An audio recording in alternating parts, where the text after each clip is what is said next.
Is Monty in the Morning, the show Phoenix Magazine readers voted #1 talk radio show in Arizona. #1 during your morning commute. #1 whenever news breaks during your day. And #1 whenever and wherever you want to talk sports. Now it's time for Monty in the Morning.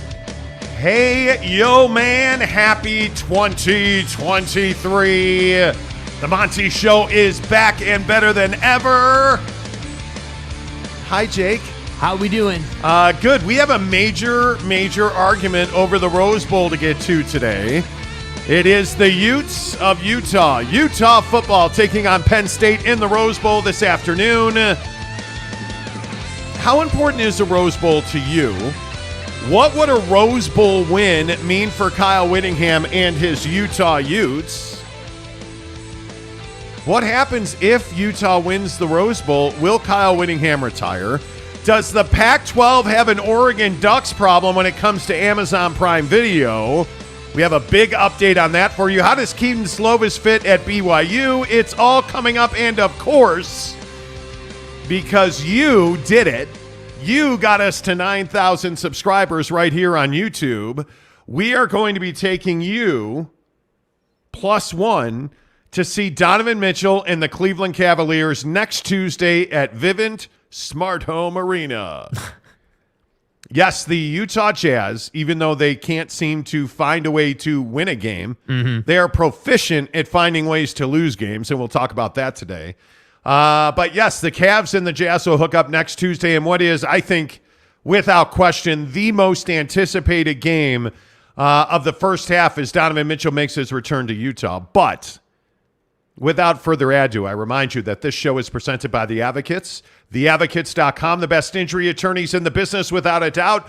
The Advocates, when you're in a wreck, with all this snow and all this bad weather we've had, listen, if you've gotten into an accident because somebody else was driving irresponsibly or was distracted, whatever that might be, the Advocates are here to help you. They know that, hey, I wrecked my car. How am I going to get to work? Hey, I have medical bills. They're going to help you defer the cost of your medical bills.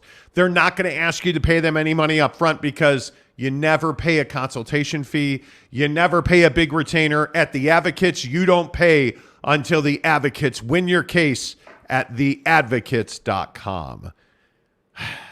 Welcome home, Jake. Yeah, it's good to be back. How are you, dude? Doing good. Enjoying the snow. It seems like we have a bit of a disagreement on the Rose Bowl, which is this afternoon. It is Utah versus Penn State. Utah, depending on where you get your number, is a 1-point favorite at 52 points. Now, we were talking in our vaunted, secretive, top secret, don't tell anybody pre-show meeting. Right. It's not really secretive. Right. How important is the Rose Bowl? And we were talking about, okay, the Rose Bowl or the Cotton Bowl, the Rose Bowl or Monday Night Football. And I'm flabbergasted that anybody would watch Monday Night Football over the Rose Bowl. Now, they're on at 2 different times. I totally get that. The Rose Bowl is going to end. They moved Monday Night Football to a late kickoff. It will kick off at 8:30 Eastern, 6:30 Mountain instead of 6 Mountain, and 8 Eastern to make sure that, hey, the Rose Bowl, which is on ABC, Monday Night Football that's on ESPN, that there's no conflict there. But I would be shocked if anybody, really anybody that watches this show would choose Monday Night Football over the Rose Bowl. And why is that? Because I think the Rose Bowl is one of the most prestigious games in all of professional football. I think that when you look at the biggest games, obviously is the Rose Bowl, the Super Bowl, it's not. Is it the college football playoff? Well, it's not this year. But as far as secondary games go that are not championship games, so conference playoff games, conference championship games, I could make an argument that for Utah football, it is like a Super Bowl. I could make an argument that for Utah football, the Rose Bowl is just as important as an NFC championship game, that it's just as important as any other game that they've ever played, including a BCS championship game. And the reason I say that is think about the ramifications of Utah football winning the Rose Bowl and what this game would mean to Kyle Whittingham. Think about what this would do for his resume. I am one of the people who are in the camp that says, hey, I still think with the national championship, Lavelle Edwards is the greatest football coach in the history of the state of Utah. Right. If Kyle Whittingham wins back-to-back Pac-12 championships and then goes on to win the Rose Bowl tonight, Kyle Whittingham is the greatest football coach in the history of Utah. That, in my opinion, is what is on the line tonight at the Rose Bowl in Pasadena. Yeah, I mean, I think it's a really interesting and dynamic conversation for sure. I think depending on how old you are, this game has different levels of significance. I think that, for a younger generation, all we care about is winning, and I think that Kyle Whittingham and this Utah football program had national championship aspirations, as they should have. That was correct to have those expectations. And I think, Whit has talked about this past week about the Florida game and how they, lost a couple of games they felt like they should have won, and those couple of games would have put them in a different spot. And he's totally right. Now, I'm not certainly sitting here saying the Rose Bowl has no significance. I'm not saying that. It is a big deal. It's amazing to make the Rose Bowl and make that appearance 2 years in a row and really accomplish that. But what I struggle with is this concept of, we're watching this game with the backdrop of, how does this impact Witt's career? How does this impact, this guy's path or that guy's path? Or like, to me, if you're a Utah fan, this game means a lot to you. Now, if you're somebody, like the thousands of people who have moved into our state over the last couple of years, if you're someone who's not from the state of Utah or maybe isn't a Utah fan, I think you're watching Monday Night Football. That's what I think the reality is. Now, I think ESPN is brilliant for making it so these two games don't compete and people don't have to choose, because the fact is, we're going to watch the Rose Bowl, then we're going to watch Monday Night Football. That's what everyone's going to do. But I just think it's fascinating that we're amped or we're thrilled to, or like excited about the idea that they're playing the Rose Bowl. And you're right, it is a second-tier game. So that's why I felt like it was necessary to ask the question, what are you more excited about tonight? Because, yes, it's the Rose Bowl. Yes, it's a big bowl game as far as college football is concerned, but you're not playing for a playoff spot or like to move to that next level. You're basically playing for legacy in this game. And, yeah, this retirement question, while I think it is just, I don't think that I don't know. I guess I would personally be surprised if he retired right now. Like, to me, Whit feels like someone who would do, like, hey, this is going to be my last year type deal, or like something like that to kind of have. I don't think he would. I don't think Kyle Whittingham likes that kind of attention. I don't think Kyle Whittingham is the guy that's like, hey, look at me. I've got 6 games to go. Hey, I've got 3 games to go. Hey, coach, you just beat USC. What does this mean? Are you going to look back? Like, that's not who Kyle Whittingham is. Kyle Whittingham is a team-first guy. Kyle Whittingham is not a guy that wants the microscope on him. I think when Kyle Whittingham retires, it will not be announced before a season. It will be announced after a season. And if Kyle Whittingham wins the Rose Bowl, I think that a lot of people will expect Kyle Whittingham to retire, which to me would be really difficult to absorb if you're Utah football, because I'm also in the camp that says that Morgan Scalley's not the coach in waiting anymore. He's not the guy that you automatically believe is the next head coach at Utah football, or at least I do not. I think there's a chance that could happen, but I think Kyle Whittingham is irreplaceable. Kyle Whittingham is a guy that you don't want to replace because there's no way to replace him. So if Kyle Whittingham wins this Rose Bowl, and I think he will, if Kyle Whittingham wins this Rose Bowl, I think he goes down as the single greatest coach in the history of the state of Utah. And I think, yes, you should absolutely compare this Rose Bowl victory, these back-to-back Pac-12 championships, with what Lavelle Edwards accomplished, even his national championship at BYU. And I know that sounds, salacious, and I know it sounds like hot take guy. But if you really look at what Kyle Whittingham has had to invest personally, what he's had to invest emotionally to bring this football team back to the Rose Bowl, back to the Pac-12 championship, all of the adversity, the passing of 2 players, I don't think you can overlook that, because I think the emotional toll that takes on your players. I mean, just the story of Cam Rising alone, the recruiting, the fact that they would win this game without their two great tight ends and Clark Phillips III would be something unbelievable almost. And yet I think it's going to happen. And I think when it does happen, I do think that Kyle Whittingham moves into immortality. Mm-hmm. Yeah, I mean, I think there's no doubt already he's a legend as far as like people love to have the greatest coaches in sports in Utah debate. Like when you look at Jerry or you look at Lavelle or what, people love to do that. I think by that standard, Witt's already a legend. He's already an unforgettable. He's already, a staple of the sports landscape. And yeah, I mean, winning matters, and I think if you ask Kyle Whittingham about retirement, about his legacy, I think Kyle Whittingham wants to run at a national championship as long as he can. However, I think a Rose Bowl win, that's a nice way to send yourself off. So I guess I agree about what you said about, maybe retiring if he wins the Rose Bowl. But I just think that, I don't know. I just feel like this is a team that wanted to win a national championship. This is a team that was incredibly disappointed when you lost in the Swamp in week 1. Like, that was a crushing loss, and we talked about it, and we felt it, and we went through it. And ever since then, it's kind of been this comeback tour. And then you lost the UCLA game at the Rose Bowl, oddly enough.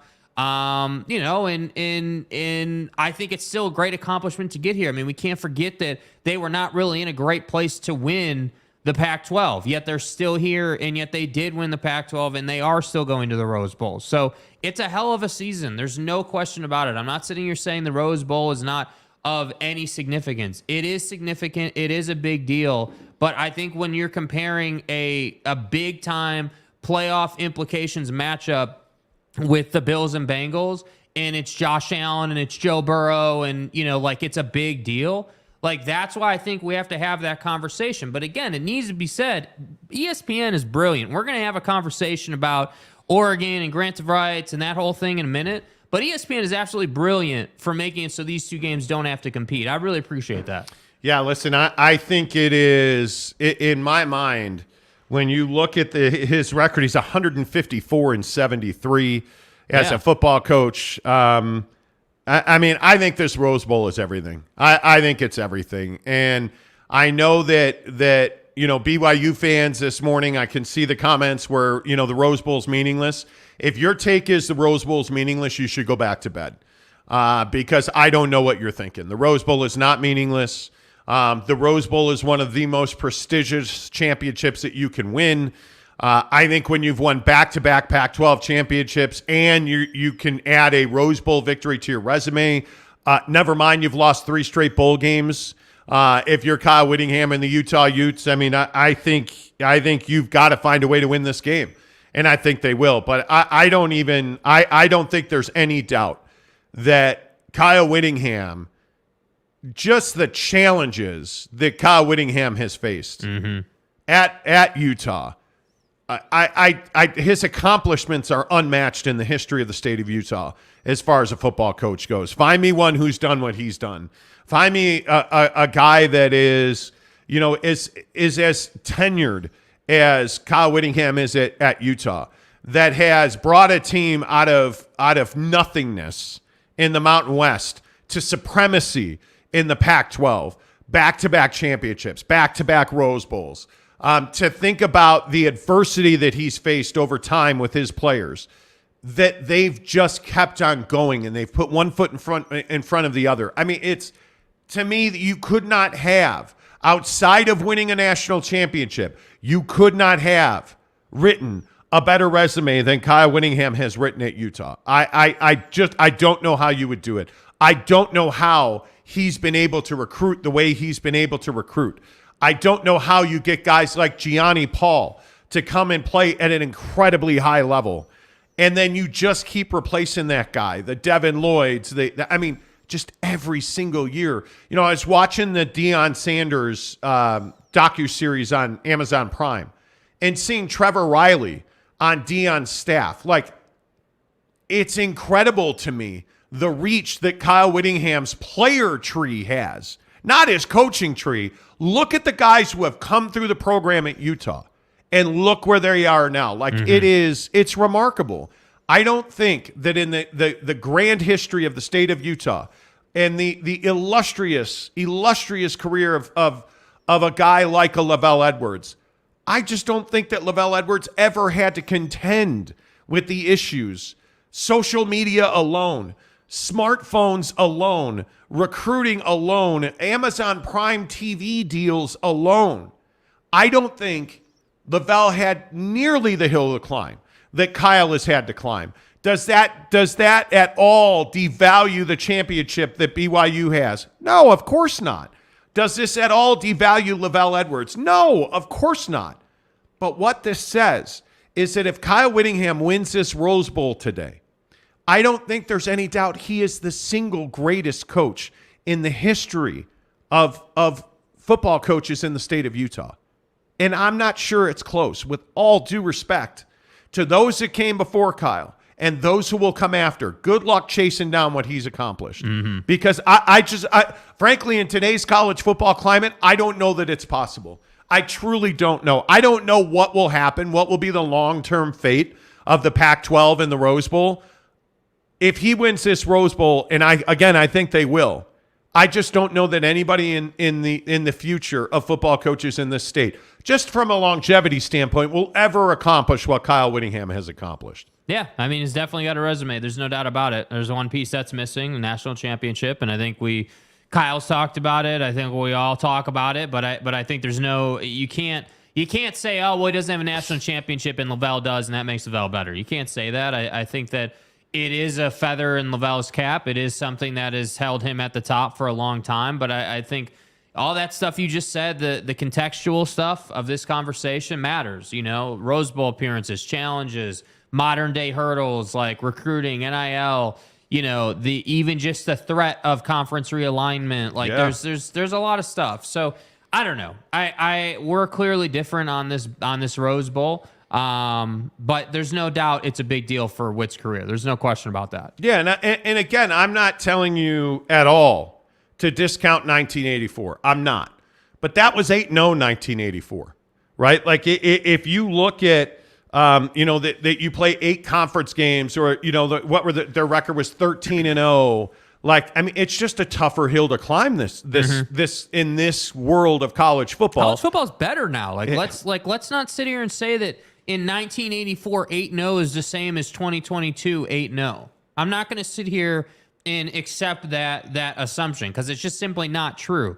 Like, the athlete's better, the facility is better. Yeah. There's more helping these guys. These guys get more help with grades than they did back then. Like, there's way more helping these guys achieve at a higher level. So let's not sit here and say that, that football now is the same as football then, but I'm also not going to sit here and listen to people say, well, then does that mean that Lavelle's championship is somehow discounted? No.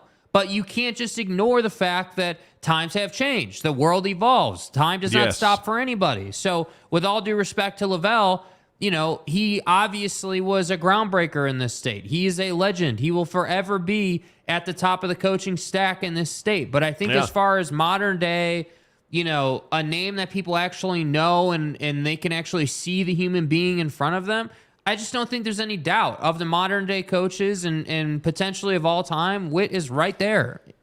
It's And again, Lavelle's a Hall of Famer. Like, I don't think there's any doubt Kyle Whittingham's a college football Hall of Famer. I have no doubt about that. Like, it'll be fun to watch. As far as the Rose Bowl game goes today, before we get to your comments here on the Monty Show, presented by our good friends at The Advocates, theadvocates.com. The Rose Bowl today, I think, is going to be very interesting. Obviously, it hurts that you're not going to have Keithy and Kincaid as well as Clark Phillips. It's really unfortunate that those 3 guys are not going to be there for the Utah Utes, but this is still a really good team. This is still a really deep team. I think one of the bigger questions coming out of the weekend in the college football playoff is the Big Ten overrated. And man, I'm having a tough time saying it's not. I look at the way that Michigan just got, in my opinion, manhandled by TCU. The way that Ohio State collapsed late. I felt like once we got into the fourth quarter, Georgia was the team we thought they were going to be. I still maintain Alabama should have been in over Ohio State. I I have never believed that more strongly than I did and do watching that game. And after now that game's over, in my opinion, the Big Ten is vastly overrated. I think it's soft as hell as a conference. Yeah. I think you look at the dominance that Michigan put forth all season long. Well, as it turns out, we were right when we said that conference sucks. Yeah. So they're not playing anybody, week in and week out. Because it's garbage. And you look at Ohio State and Michigan clearly being the class of the Big Ten, and they weren't so classy at all. And I look at Penn State. This is a really good football team. But speaking of Kyle Whittingham, I look at James Franklin and I look at Kyle Whittingham repeatedly and over again. Kyle Whittingham in big moments has made the right decision and the right call. His clock management, the way that he handles timeouts, the way that he handles players, the way that he calls his defense, all of those things. Kyle Whittingham and his coordinators make the right decisions over and over again. I look at James Franklin at Penn State, and I think James Franklin's a guy I don't want calling my game in the second half. Facts. Because he's going to repeatedly make the wrong decision. He's not going to call a timeout at the right time. A la Jim Harbaugh, who we're going to talk about whether or not he's a winner.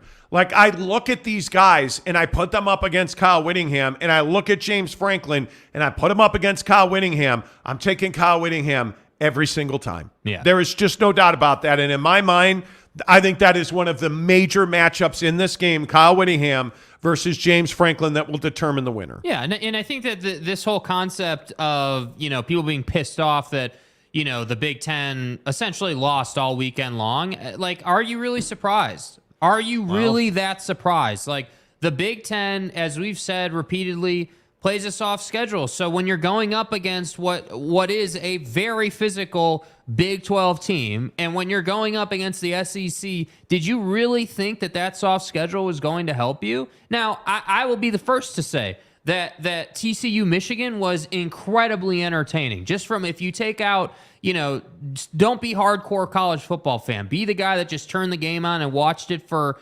entertainment value. Everything that you could ever possibly want in a college football playoff game, we had this weekend. I agree with all the Twitter people saying this was probably the best college football playoff weekend we've ever had in the history of the college football playoff. So to me, it was a gem from that standpoint. But I agree that we need to stop saying the Big Ten is one of the best football conferences in the country, because it's not. Like, as far as football, X's and O's, how we go about winning a game, it's not one of the best conferences. It just simply isn't. Like, I will sit here and die on the hill of the SEC is head and shoulders better than everybody else, and then it's the Big 12, the PAC, and then the Big Ten. Like, that's truly what I believe. Well, and again, it's great that the Big Ten has shown out in bowl games. The ones that mattered, they did not. Michigan, Ohio State, huge disappointment. And will you show up tonight? Well, I think they will. I think this is going to be a phenomenal game. Now, having said that, obviously, the news that Joey Porter Jr. is not going to play in this game, the fine corner for Penn State, that's a big deal. But I think that's far less of a big deal than it is Clark Phillips being out, because I think Clark Phillips is arguably the best corner in college football. Yeah. And obviously, without Dalton Kincaid, I mean, that's probably a wash. Joey Porter Jr. and Dalton Kincaid is probably a wash. But when I look at what matters in this game, this is Penn State's 5th trip to the Rose Bowl. This is not something new for them.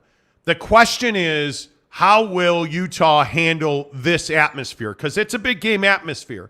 That's one of the things I think really matters in these big bowl games. How do your guys handle this? This is an experienced veteran team that's back-to-back Pac-12 champions, that's coming out of a Rose Bowl loss last year to Ohio State, that essentially came down in the last play of the game, if we all remember right. I think this Utah team is ready. I think this Utah team is deep. I think this Utah team is talented. I think this Utah team is prepared.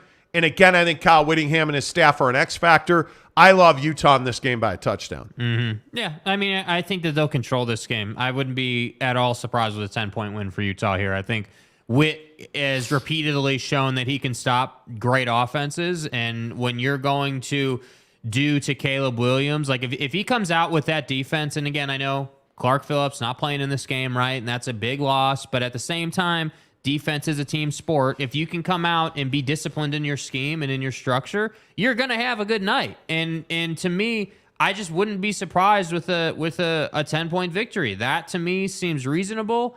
I think that's the most they would win by, but I think that's what makes sense to me. Hey, we're going to control the ball. We're going to play defense. Like, that's the style we know Utah plays. So to me, I would love to see a 10-point win out of the Utes tonight. Well, I think obviously you're going to have to stop all-world running back Nicholas Singleton. I mean, that he is the guy that makes the Pistons churn for Penn State. I mean, the guy is just nothing short of sensational. He averages just about 111 and a half all-purpose yards a game. But this is a Utah defense that's ready to stop the run. This is a Utah defense that is known for being tough and physical. And I think they're going to have to do a good job against Singleton. I mean, obviously Clifford is a very experienced quarterback. That's a guy you like a lot. But I think that it is going to be fascinating to see, just looking at some of the numbers for Nicholas Singleton, Big Ten Freshman of the Year, 941 rushing yards, leading all, bowl championship level freshmen, averaging 6.3 yards per carry. I said he's averaging 6.3 yards a carry. Yeah, you're going to have to bring that down. You're going to have to cut that in half. That needs to be 3. That's unbelievable. But again, I'm not going to sit here. Like, this kid clearly is talented. You don't put up those kind of numbers in any conference not being talented. But well, and they have Katron Allen, who I think is another guy. That's a nice, obviously a left-right combo there. A 1-2, thunder and lightning, whatever you want to call it. I mean, they're really good at running the ball, and I think that makes Sean Clifford a better quarterback, frankly. Mm-hmm. And I think that's a luxury because they're going to have to score a lot of points to beat Utah. I think it's also going to be interesting to see, how the depth performs behind Dalton Kincaid. That's a huge loss for this Utes offense, a huge loss. And I think you look at Cam Rising, obviously he's somebody that he makes up for a lot of those guys because he's going to put the football on the spot, in the right place, in the right time, or at least you would think so. Mm-hmm. Now, are we going to get Oregon and, are we going to get Oregon and Florida Cam Rising, or are we going to get USC Cam Rising? Because I also think those are big questions. So, without further ado, let's get your thoughts on it. What do you like in the Rose Bowl? And let's go back to Jake's idiotic point of how important is the Rose Bowl. I think it's a valid question. You do think it? Yeah, you were like offended that I brought that question up. I think it's a ridiculous question. I don't think it's a ridiculous question. I think that this state, I think that Utah is not well known nationally. I think that people have heard of the program but have no idea how good Kyle Whittingham is and have no idea how good this team is. And I think, again, you need to win this game tonight. But I do think that there are a lot of people in this state who are not from here that are going to be more excited about NFL than the Rose Bowl. I don't think that that's some outlandish question. I don't know that it's outlandish, but I certainly, and this is just my opinion, obviously, I think this is the game of the day. I think it's much more significant than Monday Night Football. I think it's much more, and what do we get today? We get a couple of other bowl games today. Obviously, I think we get, let's see. Of course, I don't have it right here in front of me. Why would I have the bowl scores in front of me? Obviously, we get Mississippi State and Illinois today in the ReliaQuest Bowl. Neat. I said the ReliaQuest. I don't know who. That's at 10 a.m. Then at 11 a.m. on ESPN, we get the Goodyear Cotton Bowl Classic. Right. USC and Tulane. And then at 11 on ABC, it's the Cheez-Its Citrus Bowl. Purdue and number 17, Brian Kelly, and the LSU Tigers. Go Tigers. Go Tigers. So we get a lot of football today. Is there any doubt the Rose Bowl is the biggest game of the day? Yeah. I mean, in college football, the Rose Bowl is easily the biggest game of the day. So you still maintain that Monday Night Football is more significant than the I think nationally it's not even close. I think nationally, Josh Allen, Joe Burrow, and it's playoff NFL football. I just don't think that. You want to talk about playing for something? Those two teams are playing for something. If you're outside of the state of Utah, and I'm not trying to hate on this guy, but if you're outside the state of Utah, do you even know the name Kyle Whittingham? With all due respect, Is he on a Nick Saban level? I'm just going to put your Twitter handle back up there so everybody can find you and hate you. Please. Are you kidding me right now? It's not a dumb question. Is Kyle Whittingham nationally known as well as Brian Kelly or Nick Saban or Jimbo? No, I think in college football circles, yes. In the average football fandom, probably not. Does anybody that's a Bengals fan know who Kyle Whittingham is? Probably not. I don't think there's any doubt that Kyle's been disrespected pretty much his entire career. But that's just me. Anyway, all right, let's get your thoughts. Mark Hales, first one in this morning. He says, welcome back. Congrats on 9,000. Thank you so much. Don't forget, we will announce the winner of the Donnie Bowl tickets. The Donnie Bowl. Are we calling it the Donnie Bowl? Yeah, we can call it the Donnie Bowl. That's cool.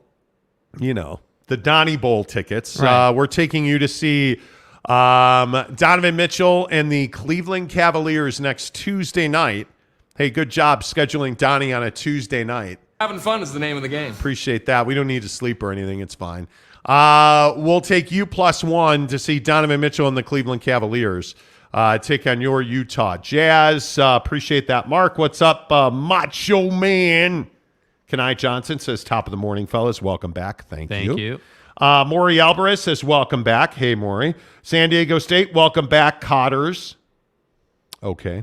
Mike Maples, what's up, my guy? Welcome back, gentlemen. Mornings are back. Indeed, they are. They are. It was a long time being off. Mm-hmm. Now, having said that, I would far much rather still be in bed. But it's actually good to be back. I miss working when we're not working. Right. So it's good to be back. Logan Street, what's up? He says, morning, guys. I had a great Christmas and hope you had a great Christmas and New Year's. Congrats on 9K. I'm getting ready to head over to the granddaddy of them all. Go Utes. Great. Do you think he's more excited about the Monday Night Football game? But like he's going to the game. Mm-hmm. The Optimist. Who cares?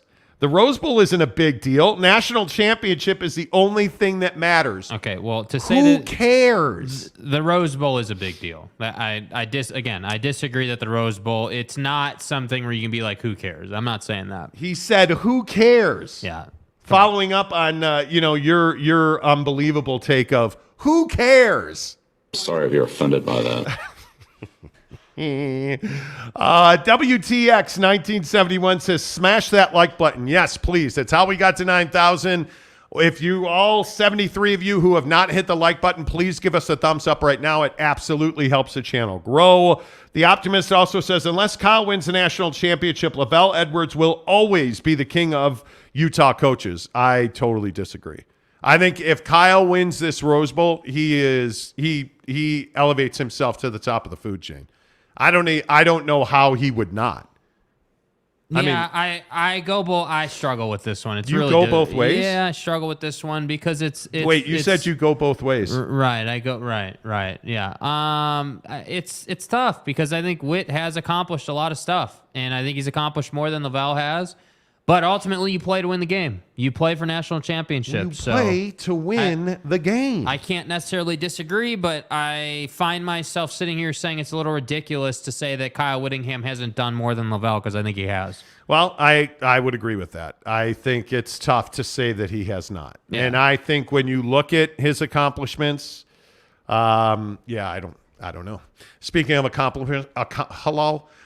of accomplishments, all of our college football talk on this show presented by our good friends at Barbecue Pit Stop, bbqpitstop.com. Did you get that Traeger smoker of your dreams for Christmas? Man, I hope so. But don't forget the guys at Barbecue Pit Stop. Yes, they were your holiday shopping home.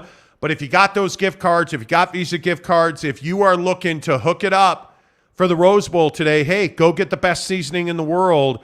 Go get that asado seasoning at bbqpitstop.com. Visit any of their 5 locations: Logan, Layton, Lehigh, St. George, and, of course, our good friends in Murray. You can't get better service than you get at Barbecue Pit Stop, and I can tell you, haven't thrown down some pizza, haven't thrown down some wings on the Traeger. I'm telling you, haven't thrown down some briskets on the Traeger. I'm a Traeger guy. But they also have, brands like Big Green Egg. Obviously, Yoder makes an unbelievable product. I'm telling you, I'm the Traeger guy. So you just get the Traeger. I'm an Ironwood 885 guy. Do it. Fill up the hopper with pellets, plug it in, turn it on, and you're smoking. Yes. You're a smoking god. It's that simple. At bbqpitstop.com, make sure you tell them you heard about it on the Monty Show. This idea, I don't know. This whole thing about do you have to win a championship to be the best ever? Mm-hmm. I mean, you could go across lines. In college football as a coach, I think that's different. I think it is far more difficult, and it has for 100 years been very limiting to those who actually have a chance to win a national championship. Thus, why Lavelle is such a deity in this town. Right. Because he actually did it in 1984, went undefeated, 13-0, 8-0 in conference, won the bowl game, like just an unbelievable season. But times are so different that I think if Kyle wins this Rose Bowl, man, I just don't know what else anybody could do. Yeah. I really don't. Strange Clouds, good morning, friend. How will Bronco Mendenhall be remembered? Oh, man.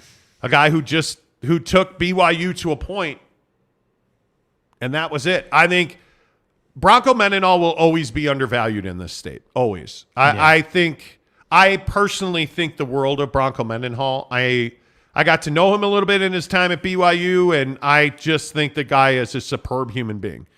Great maker of men, but he didn't win at the highest level. And I think when you're talking about Kyle Whittingham versus Bronco Mendenhall, like, it's not even a conversation. Mm-hmm. And I love Bronco, but I just don't think he's in that upper echelon of coaches here. I really don't. Mike Maples says, I can't look past a national championship, a Heisman Trophy, an NFL Hall of Famers, and multiple Super Bowl winning coaches in his tree. Lavelle has to stay number one. Yeah. I mean, you're not wrong. None of those things are wrong. Yeah. None of them. So I think that's a really good argument. SAA says Rose Bowl is still a big deal. Just ask high school recruits. I would agree with that. He also says TCU will bring the national championship home. Big 12 is the conference of championships that really matter. Yeah. Right. Well, we could go round and round about that one. Yeah. Robert Peterson says, if Kyle were to retire, who are 3 head coaches you think Utah should go after? Deion Sanders should not be one of those guys that Utah goes after. Also, I think Utah should go to the Big 12 to stay relevant. I agree. We'll talk about that coming up on the show here in a bit. I don't know who you replace Kyle Whittingham with. I think it's a very difficult thing to do. I don't think that we should be saying replace Kyle Whittingham because there's no replacing Kyle Whittingham. There is not. I think you mentally you have to be like, all right, the Kyle Whittingham era of Utah football is over. So how do we want to begin the next era? And who is the next head coach at Utah? Yeah. I think that's interesting. I think if it was up to Kyle, I would guess he would say Morgan Scalley. But I don't know. I don't know what the answer to that would be. Frankly, I don't like having the conversation while Kyle is still the head coach at Utah because I think it's disrespectful to him. And I think I'm always hesitant to go into these conversations of who should we replace who with, or because I think it always does an injustice, a disrespect. It always knocks on a guy like Kyle Whittingham when, frankly, today is arguably the most important day of Kyle Whittingham's career. Mm-hmm. And I think that when you look at what a Rose Bowl would mean to his resume, let's wait for him to retire. Then we can have the conversation about who the next head coach should be. Right. That's what feels right to me. I don't know. Lee, good morning to you. I agree with you, Monty. I could care less about the NFL. Yes, Kyle is known everywhere. I don't know that Kyle Whittingham's known everywhere. I think Kirby Smart's known everywhere. I think, Dabo Sweeney is known everywhere. Mm-hmm. Like, I mean, those, obviously, Nick Saban. I think Kyle Whittingham has largely, and I think a lot by his own doing, flown under the radar at Utah. I don't think Kyle Whittingham's the guy that wants to be on TV. Right. I don't think he's the guy that wants to be front and center. I really don't. Louis Capazzo, good to meet you down in St. George, by the way. We met some of our listeners down in the Jeezy at the Jack in the Box Jack last in the week. Box. Lewis, good to meet you. What in the hell does Cheez-Its and citrus have in common? Absolutely nothing. Like, why isn't some orange juice brand sponsoring? Or why isn't the Florida Tourism Bowl? Like, this is weird. The Florida Tourism Bowl. Something. Like, the Cheez-Its Citrus Bowl? What? I agree. I think it's weird. I really do. Provo Cougar fan says, if Utah remains in the future PAC blank, next year may be Utah's last chance to win it all. Could be. Absolutely could be. Could be. I don't think they will. Yeah. I really don't think they will. All right. SA says, NIL and the transfer portal will destroy Utah's most recent recruiting class. Well, their NIL is really kicked up a notch. I mean, how many commercials did Clark Phillips have? We built this program on NIL. How many commercials did Cam Rising have? Like, Utah somehow got ahead of BYU and NIL. So I wouldn't be so sure about, destroying their recent recruiting class. Yeah. That's going to be tough to do. Kids are transferring in, not transferring out at Utah. Yeah. Kay Sumbry says, go Big 12. Maury Alvarez says, the only reason I want Utah to win is so the Big 3 of the Big 10 goes 0-3 in the postseason. Well, there is something to that. Lewis says, can the Rose Bowl be filled? Oh, it will be packed. yeah. It will be packed. No doubt about it.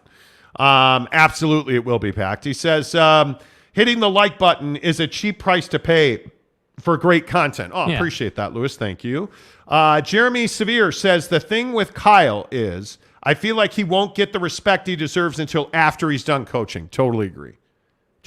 When we look back and check the resume and the big wins, and yeah, I totally agree with that. 100% I agree with that. Q Sam, what's up? Would Kyle be a good coach in the NFL? I think Kyle would be a good coach anywhere.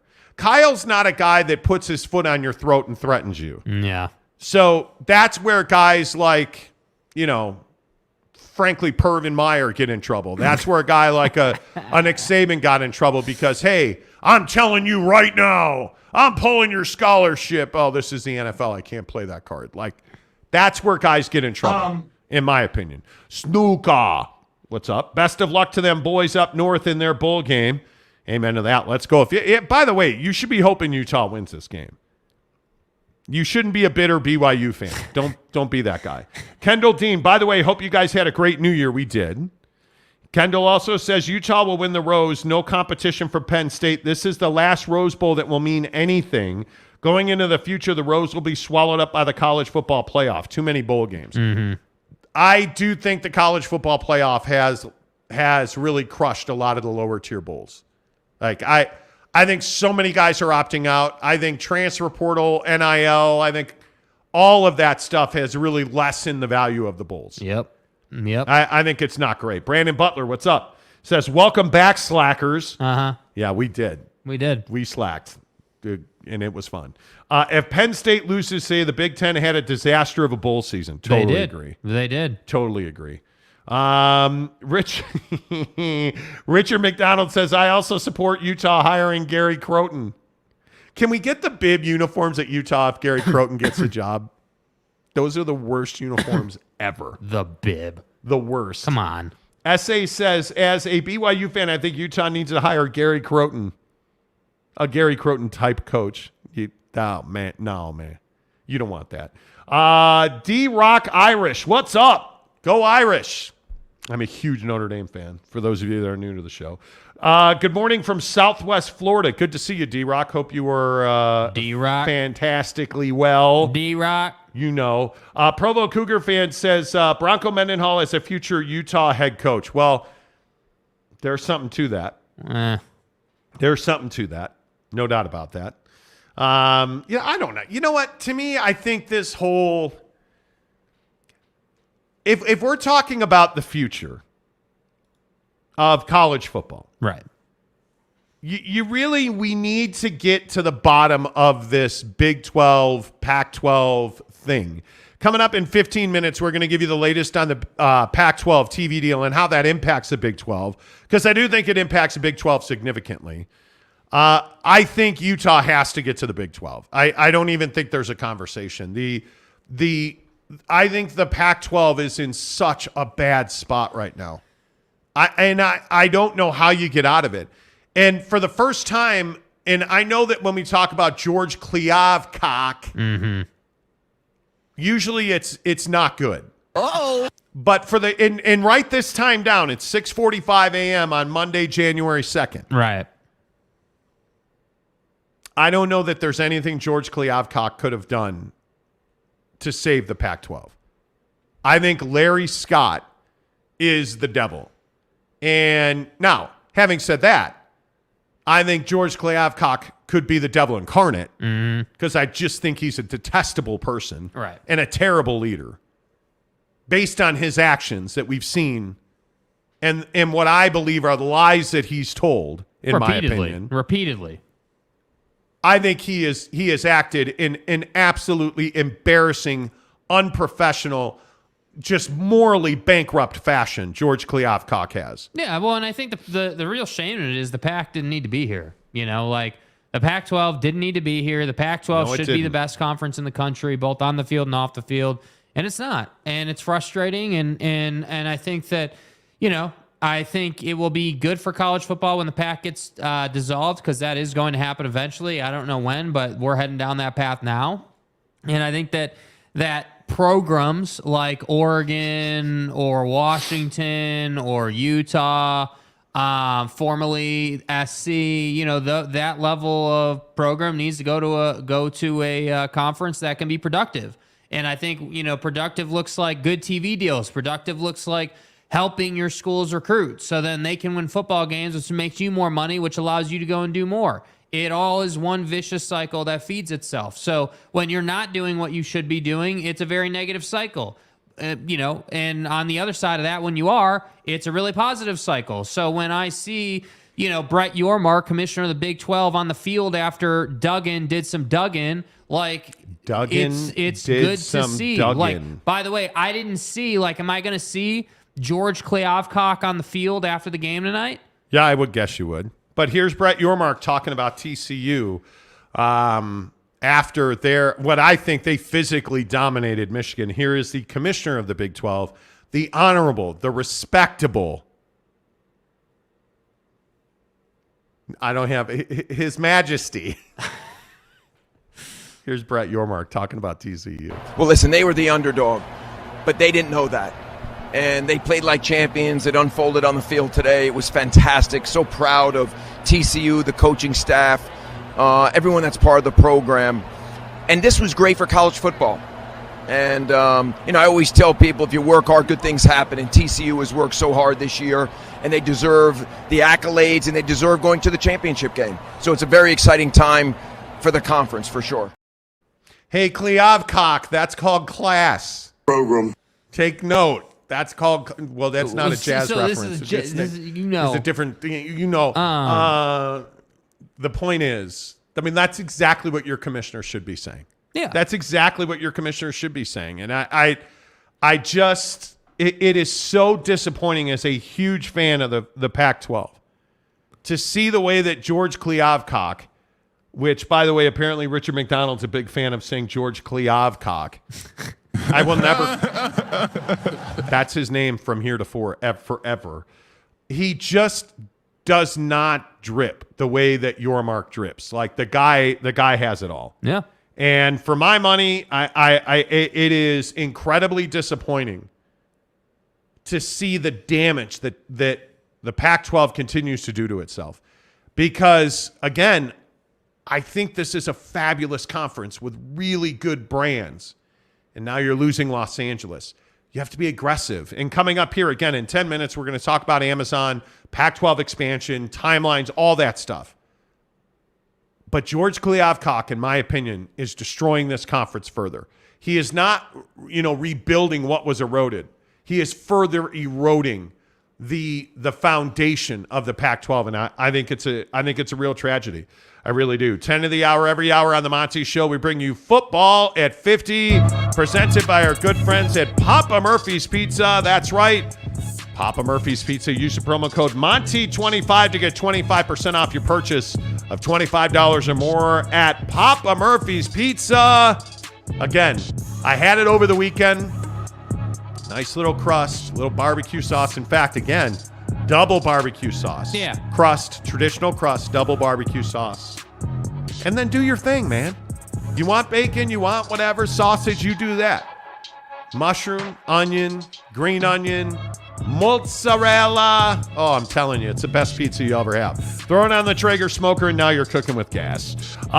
Speaking of the Big Ten, can we talk about our guy, Jim Harbaugh? The Harbinator. Just while I describe this story, ask yourself this question inside your cranium and then comment on it. Is Jim Harbaugh a championship caliber coach? A huge question. Because Jim Harbaugh, by accounts of NFL insiders from both NFL Network and ESPN, Jim Harbaugh is arguably the hottest coaching candidate in the National Football League.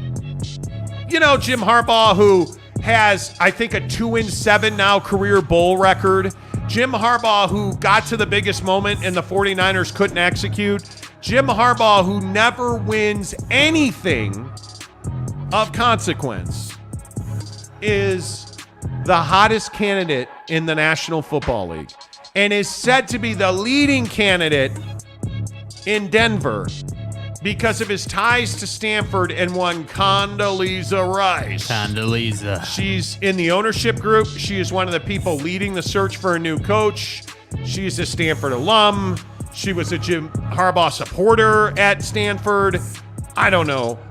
I'm not a Jim Harbaugh guy. I would not hire him to be my head coach because, you know, I like winning championships. Right. Which is why I'm a Chicago Bears fan. Unfortunately, we don't do that in Chicago ever. But is Jim Harbaugh a winning coach? No, he's not a winning coach. He hasn't been a winner ever. Like, I think Jim Harbaugh had his best days with the 49ers, and that was it. Like, after that, there just hasn't been too much else. Like, I give the guy credit for getting to the semifinal. That's a great accomplishment. That's neat. But, like, you lost. And this is why I say, like, you play to win championships. So when you're 2-7 in bowls, when you're 2-7 in games that matter, especially when you play in a really soft Big Ten conference where it's you and the Ohio State, and that's it. Like, you have to be better than that, Jim. Like, you know that. You have to be better in games that matter. So, to me, no, it's unequivocal. He's not a winning head coach, and I don't know how you find a way to make the case that he is, because my opinion is it's not good enough just to get to the Rose Bowl, Kyle. It's not good enough just to get to the semifinal, Jim. Like, you need to win these games, then you're legitimized. So to me, I don't think Jim is a winning head coach, and I think to correct that, you would either need to coach in college football for probably another 5 years and win some bowls, or go to the NFL and go to the playoffs immediately. Yeah, I don't view Jim Harbaugh as a championship caliber coach. I really don't. And it's just, he's one of those guys who will build a great roster of talent, and then he will just erode that because he's just an a-hole. That's who Jim Harbaugh is. Having covered him in San Francisco, having, you know, the videos on our channel, actually, I believe, still of the day Colin Kaepernick took Alex Smith's job, and he's just an a-hole, Jim Harbaugh. And I think his guys get to the biggest moments and they don't perform. So to me, the idea that he's the leading candidate for the Denver Bronco job is shocking, hysterical. I don't know. Yeah. Papa Murphy's Pizza presents football at 50-10 of the hour every hour. Make sure you use the promo code Monty25. Speaking of the National Football League, one comment I want to go back to. You know, how about Richard McDonald said, how about BYU having 2 NFL running backs over 1,000 yards this season? Yeah. Who's that? Because Tyler Algier and Jamal Williams don't have 1,000 yards. I don't believe. So tell me who you're talking about. Denver should drop off the Brinks truck for Lincoln Riley. Lincoln Riley's not leaving USC. Lincoln Riley's not, in my opinion, there's just no chance that would happen. None whatsoever. Rick Forster says, how about them Giants? Well, you might have beat me to the punch there. I think the Giants absolutely, positively got the biggest win of the weekend. because the New York Football Giants now are over the boat picture. Remember that boat picture last time they were in the playoffs? They all went down and got on a boat and like took a vacation and then came back and got swooped.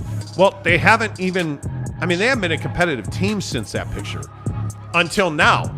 And I think the biggest win wasn't for the Giants. I think the biggest win was for Daniel Jones, who I think I've been the only I'm round in shape too. I've been the only guy that has supported Daniel Jones through and through. And now that Brian Daboll's the head coach of the Giants, I think the New York Giants are absolutely the winner of the NFL yesterday. Yeah, I mean, they had obviously a huge win, crucial win, but I love how people are just skipping over the fact that Tom Brady has once again won his division. And I know the South is some embarrassing division. It's terrible, right? Like, I know it's not a good division, but I just think it speaks volumes that the guy is on SportsCenter seemingly every day throwing his Microsoft Surface at somebody, and he's still won the division. Like, I think that was a big deal yesterday. The big deal about Tom Brady is this is 14 consecutive years Tom Brady's in the playoffs. Yeah, dude. Well, I said 14 consecutive years. Not 1 or 2 or 3, 14. And, by the way, that he had 432 yards and 3 touchdowns to Mike Evans. Can I just ask a question? Basic question. I'm not a football coach, right?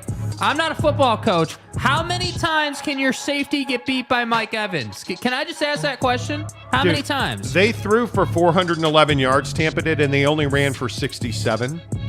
Mike Evans yesterday, 10 for 207 and 3 scores. Chris Godwin, 9 for 120. And I'll just again go and say that I think Levante David is one of the baddest dudes on the planet. I mean, he is just he's unbelievable. Yeah. He's unbelievable. But without going too far, Sam Darnold had an incredible game yesterday. And I know 341, 3 scores, the interception. Okay, I totally get that.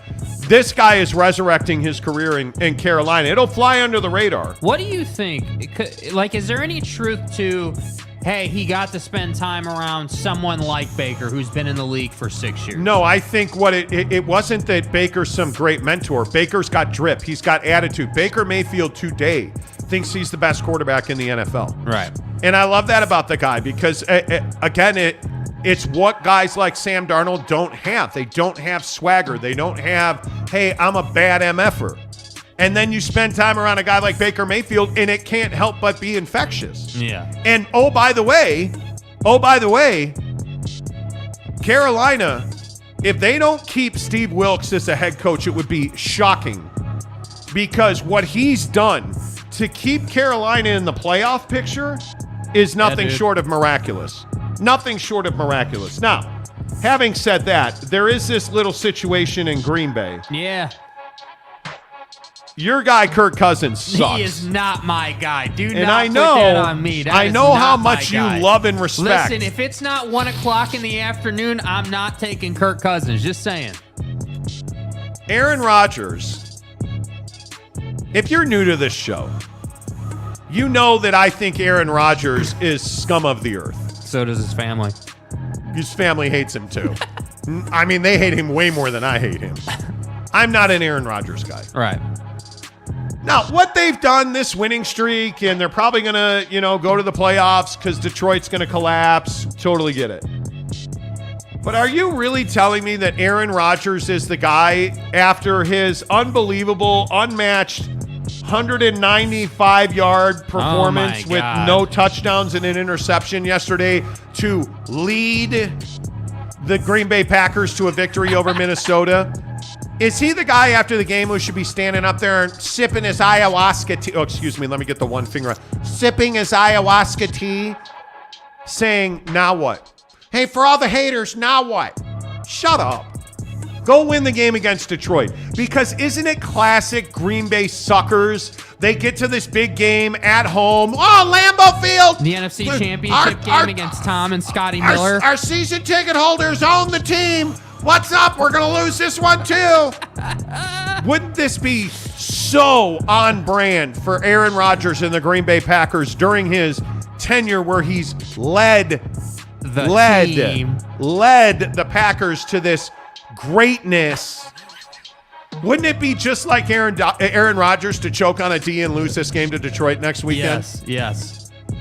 You didn't get that line. Choke on a D, like for Detroit, a D, like a for Detroit. It's D, but it's also D. You see what he did there? No, it's D for Detroit. Right. I don't know. I don't know what you're thinking, but you should grow up. At Papa Murphy's, we do more than just pizza. We do meatballs and marinara. Papa Murphy's does meatballs? Oh, I think you mean I do the meatballs and marinara? And how do you do it, Dad? How do I do it? How do we do it? Oh, well, we do it with savory ground beef Covered in tangy marinara. That's how, honey. At Papa Murphy's, we make great pizza. And don't forget the meatballs. Order now at papamurphys.com. Dude, don't forget the meatballs when you order your Papa Murphy's pizza in the Papa Murphy's app that you've downloaded on your phone. Use the promo code Monty25. I will say we had amazing Italian in Huntington Beach over the holiday. Right. And you're damn right I had them meatballs. I'm telling you, the meatballs at Papa Murphy's are amazing. Get them in the app. Use the promo code Monty25 to get 25% off your purchase of $25 or more. It is 7 o'clock on the Monty Show. Welcome back. Happy 2023. We enjoyed our time off. It is nice to be back. Good to see all of you, 141 of you watching the show live right now. Everyone, please hit the like button. It really does help the show grow. Yes, we are going to announce the winner. I see some people asking about, hey, who do you have XYZ? Okay, well, we're going to announce that winner at 8:30. Yep. So in about 90 minutes, we're going to announce the winner that we are taking to the Jazz-Cavs game next Tuesday. And we got really good seats, by the way. We did, actually. And Excellent I seats. tweeted out the seat location. Yeah. And we're just so humbled and thrilled that you guys are supporting this show. We have 9,000 subscribers. Crazy. And it's funny, I was laying in bed last night without a shirt on, and I was looking through some memories on Facebook. And what came up? Well, what came up while I was laying in bed without a shirt on was a graph or a picture, a screen grab from 2 years ago when we had 80 subscribers. Damn. 2 years ago on this date, we had 80 subscribers, and I went back and looked at our numbers. We were doing 32 views for the entire show. Oh, play intramurals, brother. Right? We were playing intramurals, brother. So to be 2 years later and be at 9,059 subscribers on this channel is so humbling, and we are so grateful and so thankful to you guys, because without you, we couldn't do what we do. So that's why we do things like take you to Utah Jazz games. That's why we do things like we have a great, amazing promotion coming up for spring training. Like we have all this stuff happening. My 50th birthday celebration's coming up. You guys are going to love that. Like we have all this stuff coming up. It's just remarkable how you guys have supported this show for the last 2 years. The transition to YouTube was not easy. Yeah. You guys have been fantastic. So thank you so much. Let's see. Sean Mierzinski wants to know if we were in Newport. He says, we're down there all the time. Well, you're a baller, Mierzinski. That's what that says to me. Wait, you guys were in Newport? I'm down there all the time. We love Newport. Yeah. What's up? All right. That'll be at 8:30. We'll, snob, shine some more. Knob. This show is presented by The Advocates. TheAdvocates.com, the best injury attorneys in the business, no matter where you are. Here in the great state of Utah, Idaho, Arizona, our friends at The Advocates are the best injury attorneys in the business. And if you're in Utah this morning, please drive slowly. The roads are an absolute disaster. They have been a wreck all weekend. If you've gotten in a wreck, TheAdvocates.com. If you're asking yourself, hey, I got in this car accident, do I need an attorney? TheAdvocates.com. If you're asking yourself, was that my fault? That wasn't my fault. He was on his phone and ran a red light and hit me. TheAdvocates.com. Because they understand how difficult it is when your car's totaled. You've been injured in an accident. You don't know what to do. You're relying on your insurance company, which is never the right thing to do. They understand that. They're going to fight for you so you can get back to work, so you can get healthy.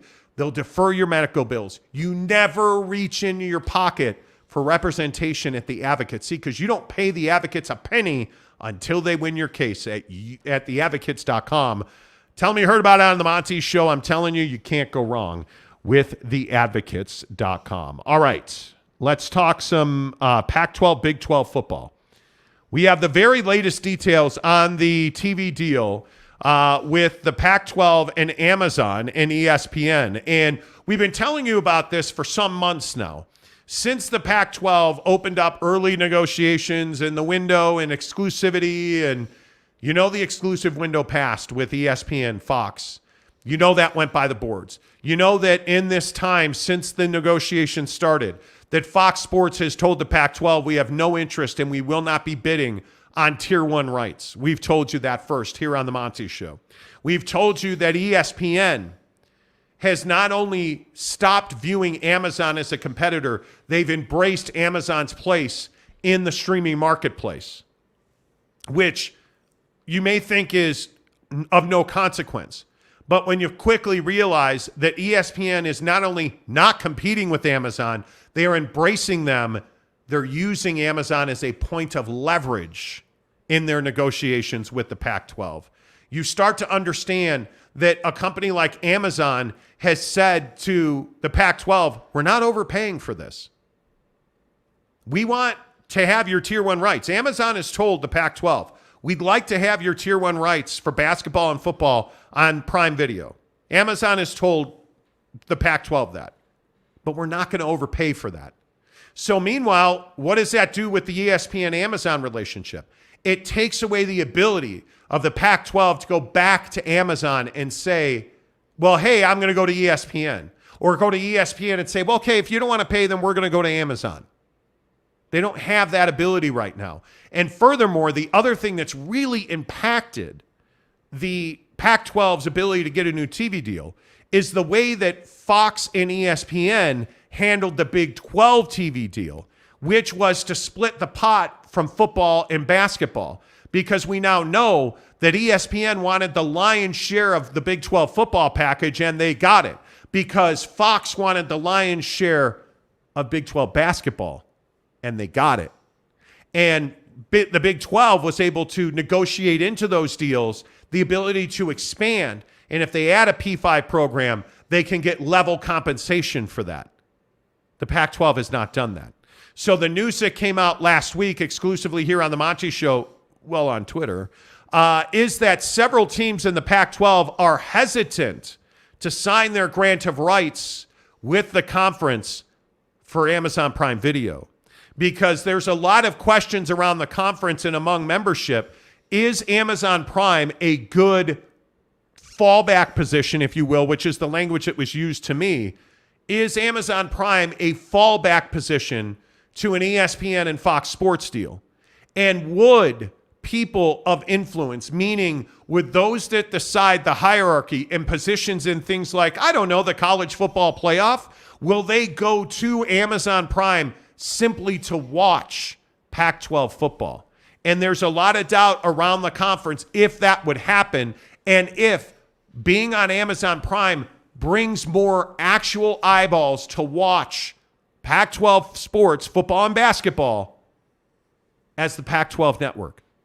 And a lot of people have said, well, I'm not sure that being on Amazon is without doubt a larger viewing audience than the current deal that the Pac-12 has. And Jake, I think that's a really salient question to ask. I think it's important. Yeah, and we've talked all about how it's a pain in the butt to have to flip around, like not only to have to change channels, right? I mean, that as a sports fan is kind of what we do, right? Like if you're a DirecTV customer, or in this case, since we're talking about the Pac-12, you'd have to be a Dish Network, customer to get the Pac-12 network, obviously. So like if you're on satellite, you're happy to flip around. That's what we do. But this whole concept of, all right, now I got to get my actual, the little remote that came with my smart TV, because most TVs are smart now, and I got to flip over to another app, and I got to, get through the home screen, and then I got to search for it, and that, so it's just kind of this pain in the butt. And so I think it is a great point, and I understand why a school like Oregon or a school like Washington, again, these major players, why they'd have hesitation about that. But What I'm here to say is I'm playing percentages. So, like, what I mean by that is we know, and we can look up the newest number or whatever, but we know that there's, 100, 150 million Prime accounts in the United States. We know that. The numbers say that from Amazon. So if I know that, okay, you've got, let's just call it 150 million people in the U.S. who have Amazon Prime accounts, which obviously means they get Prime Video. Let's say that even half of those people, 50 million. Let's just go with 50 million. If you get a pool of 50 million people who, regularly watch your Pac-12 content, I would think that would be a good thing. I would think that would be more than you get already, but who's really to say? The problem is that you don't have a strong position. You're on the Pac-12 network. You're not on ESPN. You're not on some nationally, relevant network. And that's really the problem. So to me, when we're getting comments earlier in the show about how Utah needs to go to the Big 12 or Oregon needs to leave a conference, like, that's where this becomes front and center, that George Kliavkoff is not getting the job done. You have to find a better solution than this if you want your schools to sign on to grant of rights. Yeah, and I think that the main talking point here, without a doubt, is Oregon wants out of the Pac-12. That's what this says to me, because sources told us last week that Oregon is leading a group of schools that are balking at an Amazon deal. And I think it is I actually don't think it's a play to get out of the conference, but I think it's a really savvy question to ask. Yeah. And I know it seems ridiculous almost to what you were saying, but there are more viewers available on Amazon Prime Video. Yeah. There's no question about that. The question is, are there more Pac-12 viewers on Amazon Prime Video than the Pac-12 network, than ABC and Fox?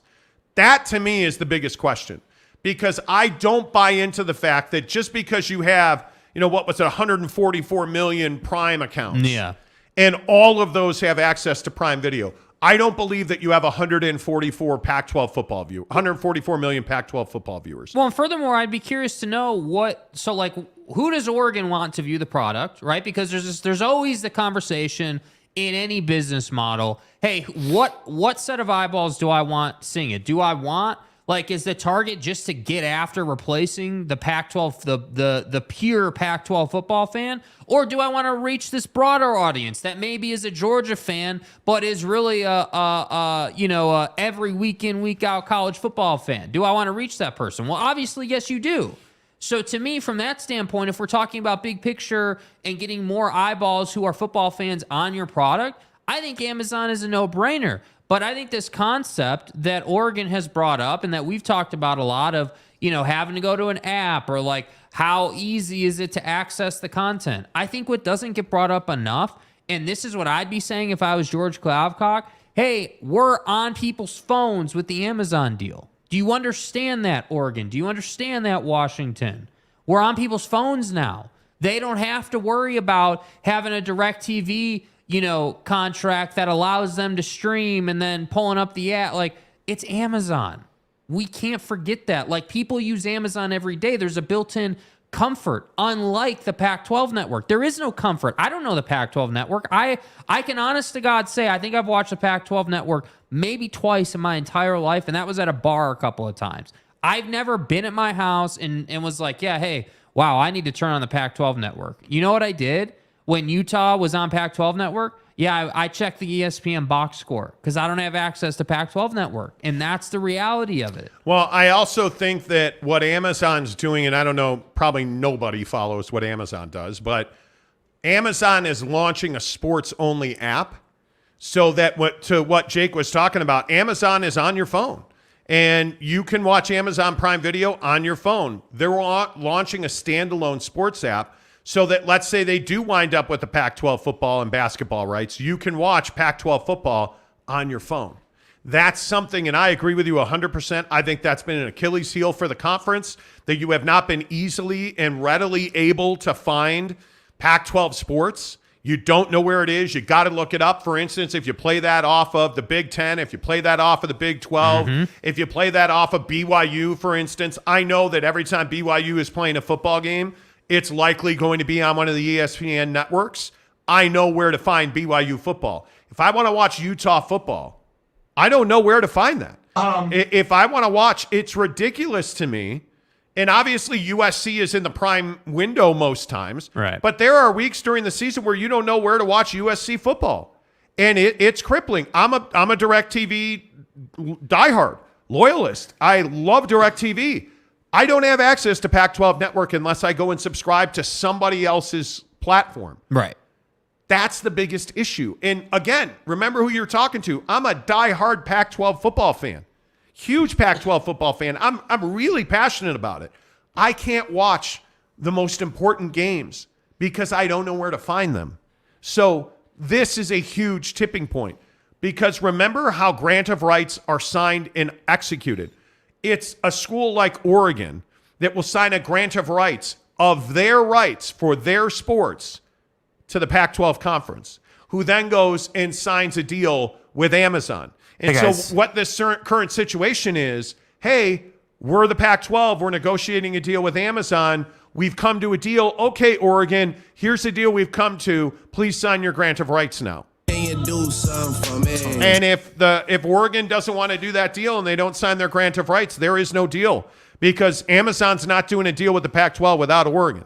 Yeah. And nobody is. And I think the other schools that you're looking at in this situation, if our sources are correct, it is Oregon, Washington, and Cal. And really, when I say Cal, it is the UC Board of Regents who are going to take a real hard look at whatever TV deal the Pac-12 does before they sign off on that deal. And I think Cal is going to get significant oversight on any contracts they sign that are as lucrative as the next Pac-12 TV deal needs to be. I think Cal's going to have a real tough time signing that grant of rights if it's not for certain that more views and more money and more opportunity will come to the Pac-12 members if they do a deal with Amazon. The other problem here, obviously, is there is a domino waiting to fall, and I think a lot of people need to understand this as well. When you look at the Big 12 is simply waiting for the Pac-12 to implode because both of those conferences need to and will likely expand. I don't think there's any doubt about that. I think a month from now, we've probably had more invitations sent out. I don't think there's any doubt about that because I think from what my sources in the TV industry are telling me, I think that the Pac-12 will have a TV deal in place one way or another. I would say within 10 to 21 days at the latest, the Pac-12 will have a deal in place. And I think if that happens, the moment that the Pac-12 puts a deal in place, I think the Big 12 is going to I think get far more aggressive because if it were me, you look at and I'm Brett Yormark in the Big 12. I'm absolutely on Gonzaga. I'm absolutely on San Diego State. I'm absolutely on SMU. I'm trying to add any of those schools. I'm also aggressively on Oregon and Washington. I don't think Oregon and Washington want anything to do with the Big 12. I think Oregon and Washington, if they don't end up with the Big Ten, which, by the way, one other story you got to watch, Commissioner Kevin Warren of the Big Ten is a finalist and I think the likely next president of the Chicago Bears. That's right, T. If Kevin Warren leaves the Big Ten, that's one of the prime jobs in all of sports. Yes. I'm curious how that impacts an Oregon-Washington expansion proposal because I think once this Pac-12 TV deal brings some clarity, and I think it's before they sign ink to paper. I think if you're Utah, if you're Colorado now with Deion Sanders, you've raised your level of exposure. How are you not looking at Arizona State, Utah, and Colorado if you're the Big 12? Yeah. Makes a lot of sense. Oh, man, it makes a lot of sense, but you'd have to do that before they sign that grant of rights. Yeah, and I just don't think that people are stupid as far as these West Coast schools go and the PAC goes. Like, you can't tell me that Phil Knight and his pocketbook aren't sitting here saying, oh, man, like, you know, we're going to have opportunities. You know, they probably have more information on Kevin Warren's situation than obviously we do. Like, I think people probably know what Kevin Warren's going to do. when you have stories being released about how he's, quote, a final candidate, I agree with you. He's likely the guy, So if we think and we can draw the assumption he's likely the guy, you can't tell me that, Phil Knight or any of these other guys don't know what he's going to do. And so, if you know what Kevin Warren's going to do, if you know the position the Big 12 is in, if you're Oregon, why would you sign a 25, even a $30 million a year grant of rights deal? Why would you sign your grant of rights away to go and have Georgie Poo go and do that deal? Well, why would you do that? And I think what you're looking at, if you are the Pac-12, I think you are looking at a $20 million per school deal if they stay together as 10 schools. If the Pac-12 stays as 10 schools, I think they're looking at, for their Tier 1 rights, $20 million a year. Per school, $200 million total. I think if they're able to expand, and again, I know I'm the only one that thinks they're valuable, but I think that San Diego State and SMU, and I don't know how you're the Pac-10 and you're not going after those guys. How are you not trying to get a footprint back in Southern California? How are you not trying to get into the Texas market? Yeah. I mean, it makes a lot of sense financially. I don't know how you pass on that, because you have to find a way to cement your future. And expansion's the only way to do that. But I don't think that Gonzaga is an option. I think Gonzaga wants to join the Big 12. And, hey, if I'm the Pac-12, I'm absolutely offering Gonzaga a place in our conference. Heck, they're not a football school, obviously, but they have a great athletic tradition and an athletic department that goes beyond basketball. If I'm Gonzaga, I would think they'd want to join the Big 12. Anybody see Kansas and Oklahoma State over the weekend?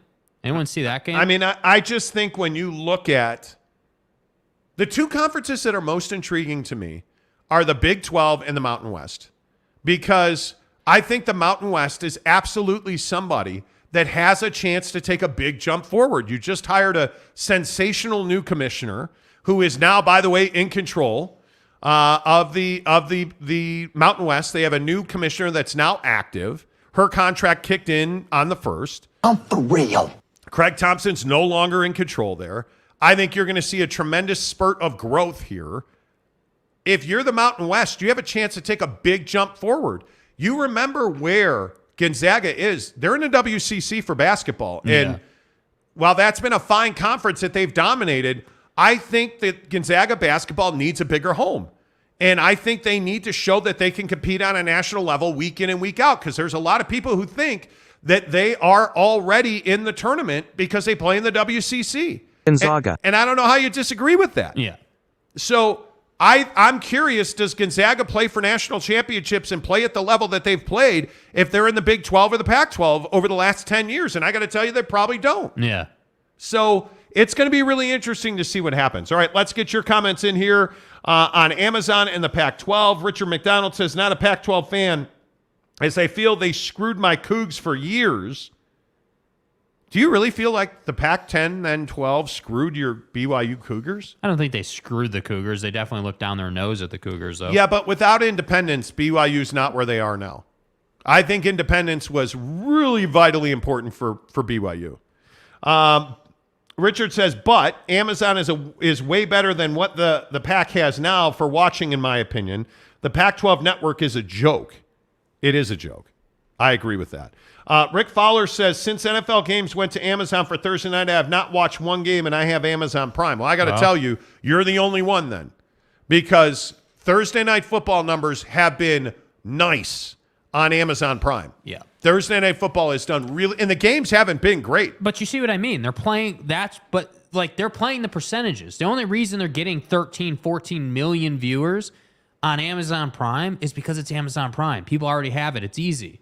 Right? Like if you're if you're a college student, let's say, and you're a football junkie and you're in your dorm, how easy is it to pull up Amazon Prime Video app on your phone? It's easy. It's $10 a month, bro. Like it's not some $100, $150 DirecTV package with the hockey package and baseball and NFL and rugby and like all these different options. Like, no, it's Amazon Prime. It's $10 a month.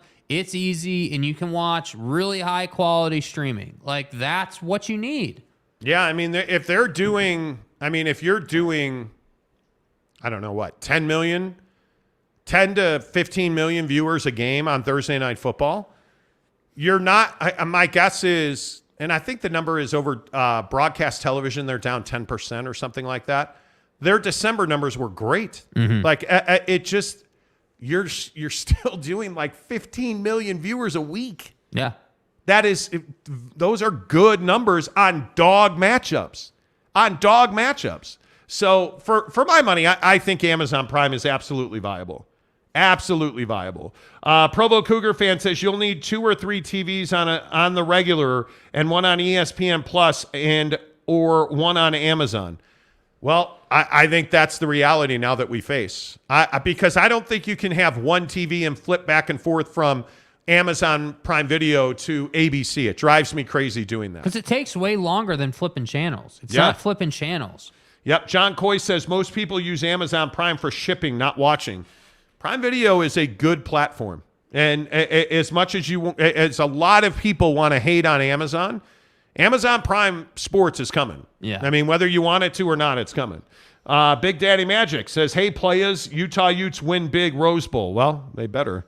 And shopping, John Coy says, yeah, I mean, most people, when you think about Amazon, you think about shopping. But I think that, again, Amazon is smart for rolling in Prime Video into your Prime membership. That's brilliant.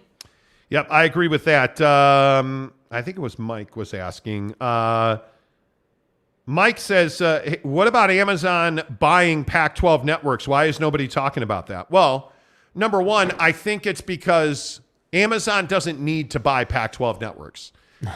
Amazon, and I think what a lot of people don't know, is that Amazon does not produce Thursday Night Football. NBC Sports produces Thursday Night Football. Amazon does not have infrastructure or trucks and control rooms. And so there's a lot of people who think, well, hey, they'll just buy Pac-12 networks.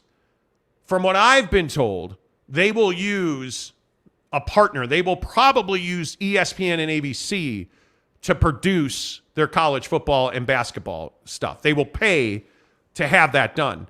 In the future, my guess is they will do something different than that. But I would think in the near term, the problem is it's so fat at Pac-12 networks. Like, you don't need 8 streams. You don't need 8 feeds for Pac-12 networks. You don't need that. They have a lot of infrastructure that simply is wasted. What Amazon needs is a streamlined way to broadcast their football product. That's what they don't have right now. So again, they contract with NBC to produce those Thursday night games.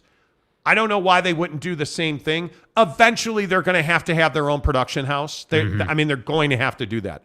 I don't think they will do that with Pac-12 networks. That doesn't make financial sense because you're going to pay an inflated cost for that. And I just don't think they would. I don't think they would want to do that. I think it's a very valid question, but I don't think that they would do that. That's just me.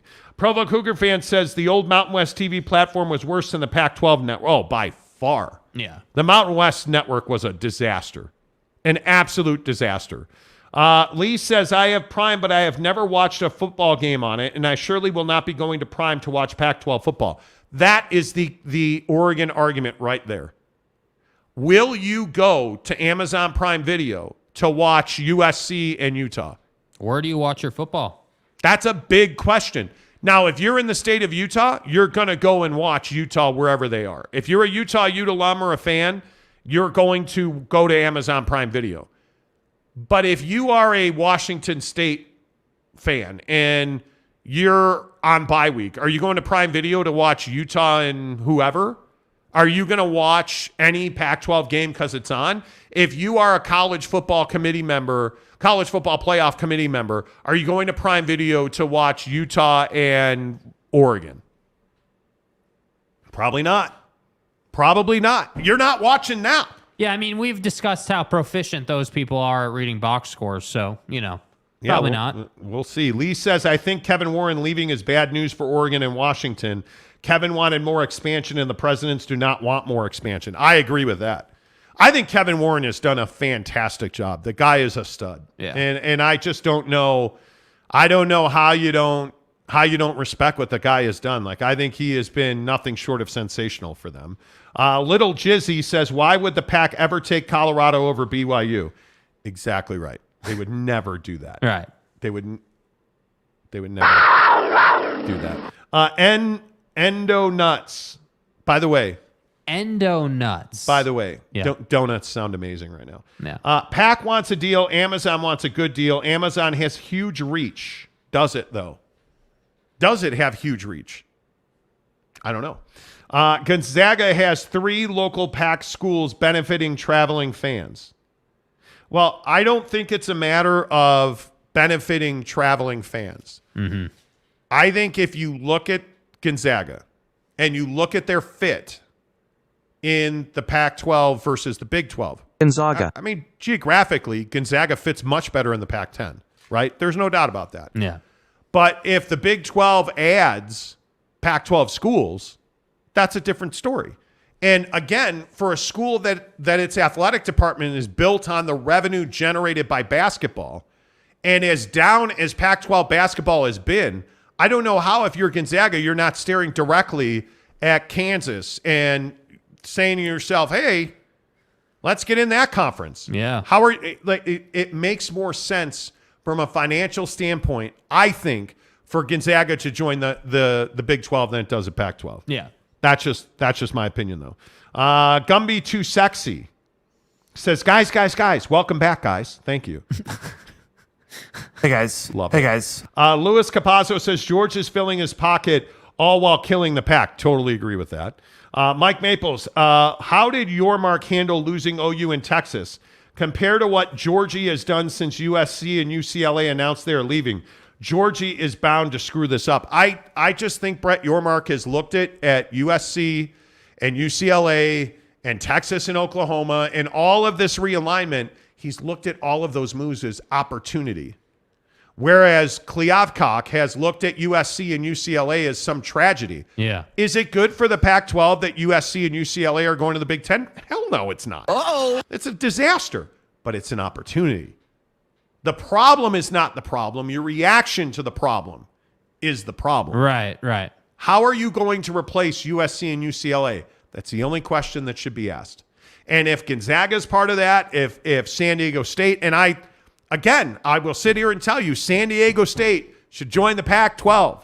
Gonzaga. That's the right. I think they are one of the most valuable chips in all of college athletics right now. Yeah.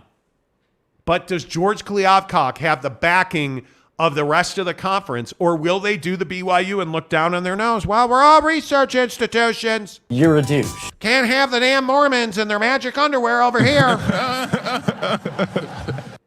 Can't have the damn Mormons in their magic underwear. Because I think those are conversations that people have about BYU. Right. I think when you looked at the Pac-12, and it made so much sense to add BYU. Nope, can't do it. In God's name, image, and likeness. We only drink caffeinated beverages on the left coast here. And that's how I look at it. My friends in Frisco don't want your gold cans of Coke. I feel like that's who the Pac-12 is. And I think George Kliavkoff fits right into that. I don't think he's a guy who's like, hey, well, San Diego State, they've got beautiful new facilities. They've got a great influx of cash here. They give us Southern California. Nah, it would be so Kliavkoff in the Pac-12 to be like, yeah, I think we'll have San Diego. I mean, who names their stadium Snapdragon? If we're being honest, right? If we're being honest here in the Pac-12, yeah, where we know everything, right? That's how I think they view themselves. As the all-knowing, we're going to do this, we're going to do back-of-the-envelope calculations to screw USCLA. Because we're a conference of champions. Because USCLA, they can't leave. Well, they left. George, now what? Well, a little P came out, but we're going to go and get Poughkeepsie State. With all due respect. It would be so Pac-12 to be like, let's add Hawaii instead of San Diego State. Those damn Aztecs. Wow. You know what? I've had enough. We're going to add we're going to add Jackson State. It's probably different than what you're thinking, though. That's who the Pac-12 is. I view them as incompetent. They are. I do. Kurt Meyer says, JK, Happy New Year to you as well. What's up? Good to see you, Kurt, as always. Severe says, Prime is a great streaming platform. They are investing a ton of money in content. They have better content than a lot of services, in my opinion. I like that you can rent movies if you don't have them. Yes. The problem is you've got to get people to Prime Video one time.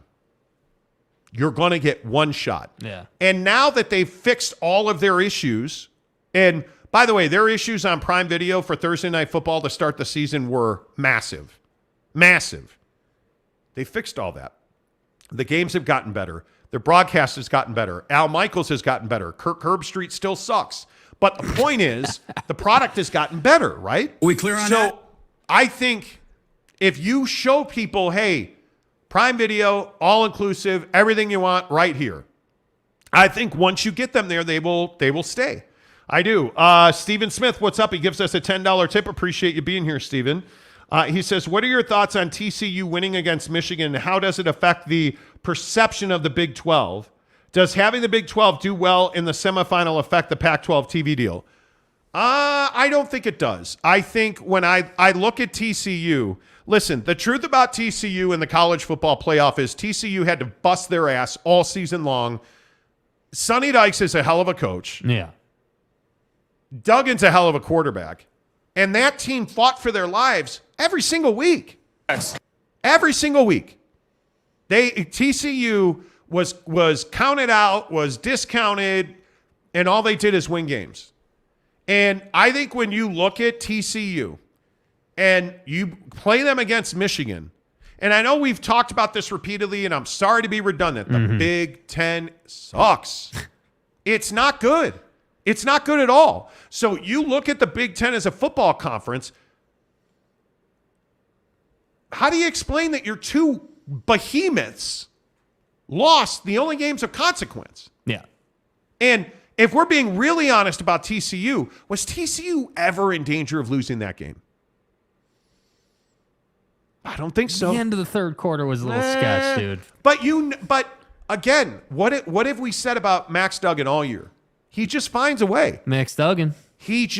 In Sonny Dykes losing his ever-loving mind on the officials in that game. And as you can see, I'm going through some shit right now. And you look at the moments. And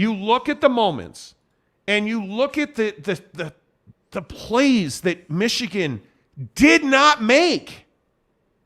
And you just start to ask yourself, dude, was Michigan in position to win the game? Absolutely. Okay, where are you at on the goal line plays? 2 goal line plays. A lot of people said they were touchdowns. I don't think the butt on the ground was a touchdown. I agree that he had control as soon as his ass hit the ground at the goal line. Right. And I don't see that was. And I think definitively the second play he was short. There's no doubt he was short. Yeah. The bigger question to me is the targeting penalty that was not called. Right. It was reviewed, and they said not targeting. Do you guys believe that was targeting? No, I don't believe it was targeting.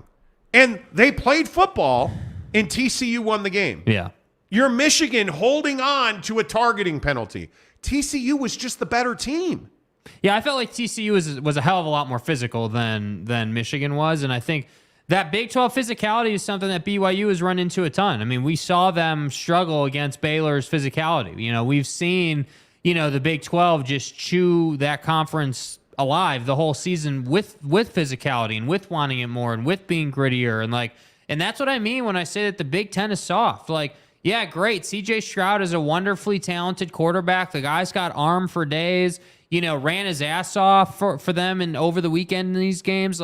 He played well. I look at Michigan. Michigan, you have talent. McCarthy is a nice little quarterback. Yeah. But to me, you just didn't want it as much as TCU wanted it. And so that's why it's targeting, goal line. But.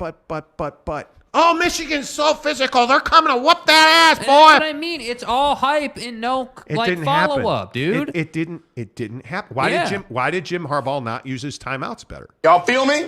What they're not, they did not, they could not, they thought they were going to come in and push TCU around. It never happened. No. Duggan was the better quarterback. Yeah. And that's not saying that J.J. McCarthy and his smoking hot girlfriend Which, did not have a good game. Can we talk about Buddy's dad for a second? Can we talk about McCarthy's dad? He did not grab her ass. Okay, well, that's not what the video looked like. The video looked like he turned his hand over and had himself a feel. Like, what do people think of this? Look, Pervenmeyer. Yeah, that's what I'm just telling saying. you. That's what I'm saying. Anyway, the point is, TCU is just a better team. Yeah. But does TCU help the Pac-12? It does not. This conference, and again, I know we've had this conversation a bajillion times on this show. Right. The Big 12 is a better football conference than the Pac-12. And I know that's shocking and it hurts your breasts and stuff. Right. I'm telling you now, the Big 12 is a better football conference than the Pac-12. Sorry if you're offended by that. The Pac-12 is a better football conference than the Big 10. Yeah. That's the problem. You want to talk about where the Pac-12 fits into this? The problem is the Big 10 is soft, and they got exposed. And as far as Ohio State goes, I know this is going to piss off Ohio State fans, and I know that you are out there in numbers, and I'm an idiot, and I heard it all on Saturday night on flipping Twitter. I get it. Right. Georgia played down to Ohio State. And you can sit here and you can talk about Stetson Bennett, and Stetson Bennett is a stud. Stetson Bennett gave you what you needed to win this game. Did he play well the entire game? No, absolutely not. Yeah. But let's not sit here and pretend that somehow, some way, that all of a sudden Stetson Bennett sucks. Because Stetson Bennett does not suck. And it's tired in my mind that we just assume, oh, it's the Ohio State. Right. And that the Ohio State is going to win the game because they're the. Shut up. Like, I'm so tired of the Ohio State. You can leave, you can stay and shut up and act like an adult. Thank you. But guess what? You didn't win the game. Right. Oh, but it was 42-41, and if we'd have made the field, you didn't make the field goal. In fact, it wasn't even close. Bro, it didn't hit the upright. I don't know that it hit anything. It was so far left. The ball left the screen. It was so far. Listen, I look at Stetson Bennett. He threw for 398 yards, 3 scores and a pick. Mm-hmm. I thought he played a fantastic game. And he got crushed repeatedly. He didn't play a fantastic game. He did. He played a hell of a fourth quarter. That's what he did. Well, he looked nervy in the first half. He looked like he was struggling to find rhythm with his wide receivers. It didn't look good. It looked like Ohio State had a nice little lead on him going to the half. That's what it looked like. They couldn't run the ball. Georgia couldn't run the ball. It was a huge problem. And I think Ohio State I think C.J. Stroud absolutely helped his draft stock. Mm-hmm. I think C.J. Stroud was not a guy, and we've talked about this repeatedly on this show. C.J. Stroud was not a guy that anybody thought was a running threat. Not even a little bit. C.J. Stroud ran his ass off in that game. Yeah. And I thought he made some really good throws until the game was on the line, and then he didn't make such great throws. No, I guess not. Right? Stetson Bennett, and you can sit here and you can tell me that Stetson Bennett had a bad first half. He did. There is no doubt about that. You got to score. If you're going to be down 28-24 at the half, you needed to score 29 points instead of 28, whatever Ohio State had. Right. The fourth quarter absolutely belonged to Georgia. 100%. You saw why Kirby Smart is arguably the best head coach in the country. You saw why Ryan Day is a disappointment to some Ohio State fans. I think you saw why Stetson Bennett is so highly regarded and why he's in the Heisman Trophy conversation, because he was just sensational. And by the way, I would also point out that when you look at that defense, how many double teams did you have to slow down the interior linemen of Georgia, and they still beat you? Yeah. It was unbelievable how many times that Georgia D-line was in the backfield. It was just, it was ridiculous, dude. I will say, though, I think Stetson had a hell of a second half. And I think it particularly got going with about 5 minutes left in the third quarter. I thought the only concerning thing, or not even concerning, just like interesting thing, was that neither Kirby or Stetson seemed to have a good grip on clock management at the end of the game. That's the only thing that I was really surprised about. Like, because once you saw Stetson get going, you're like, all right, Georgia's going to win this game. Like, they're going to find a way. We're good. Like, this is going to be close, but Georgia's going to get this one. But when you left, like, I think it was like 45 seconds on the clock for Ohio State, I was like, dude, like, is it just me or is that a lot of time? Like, that's a lot of time, and I think Ohio State had all 3 timeouts as well. And why did they continue? And this is the thing I don't understand. Why were you leaving Ringo in man coverage?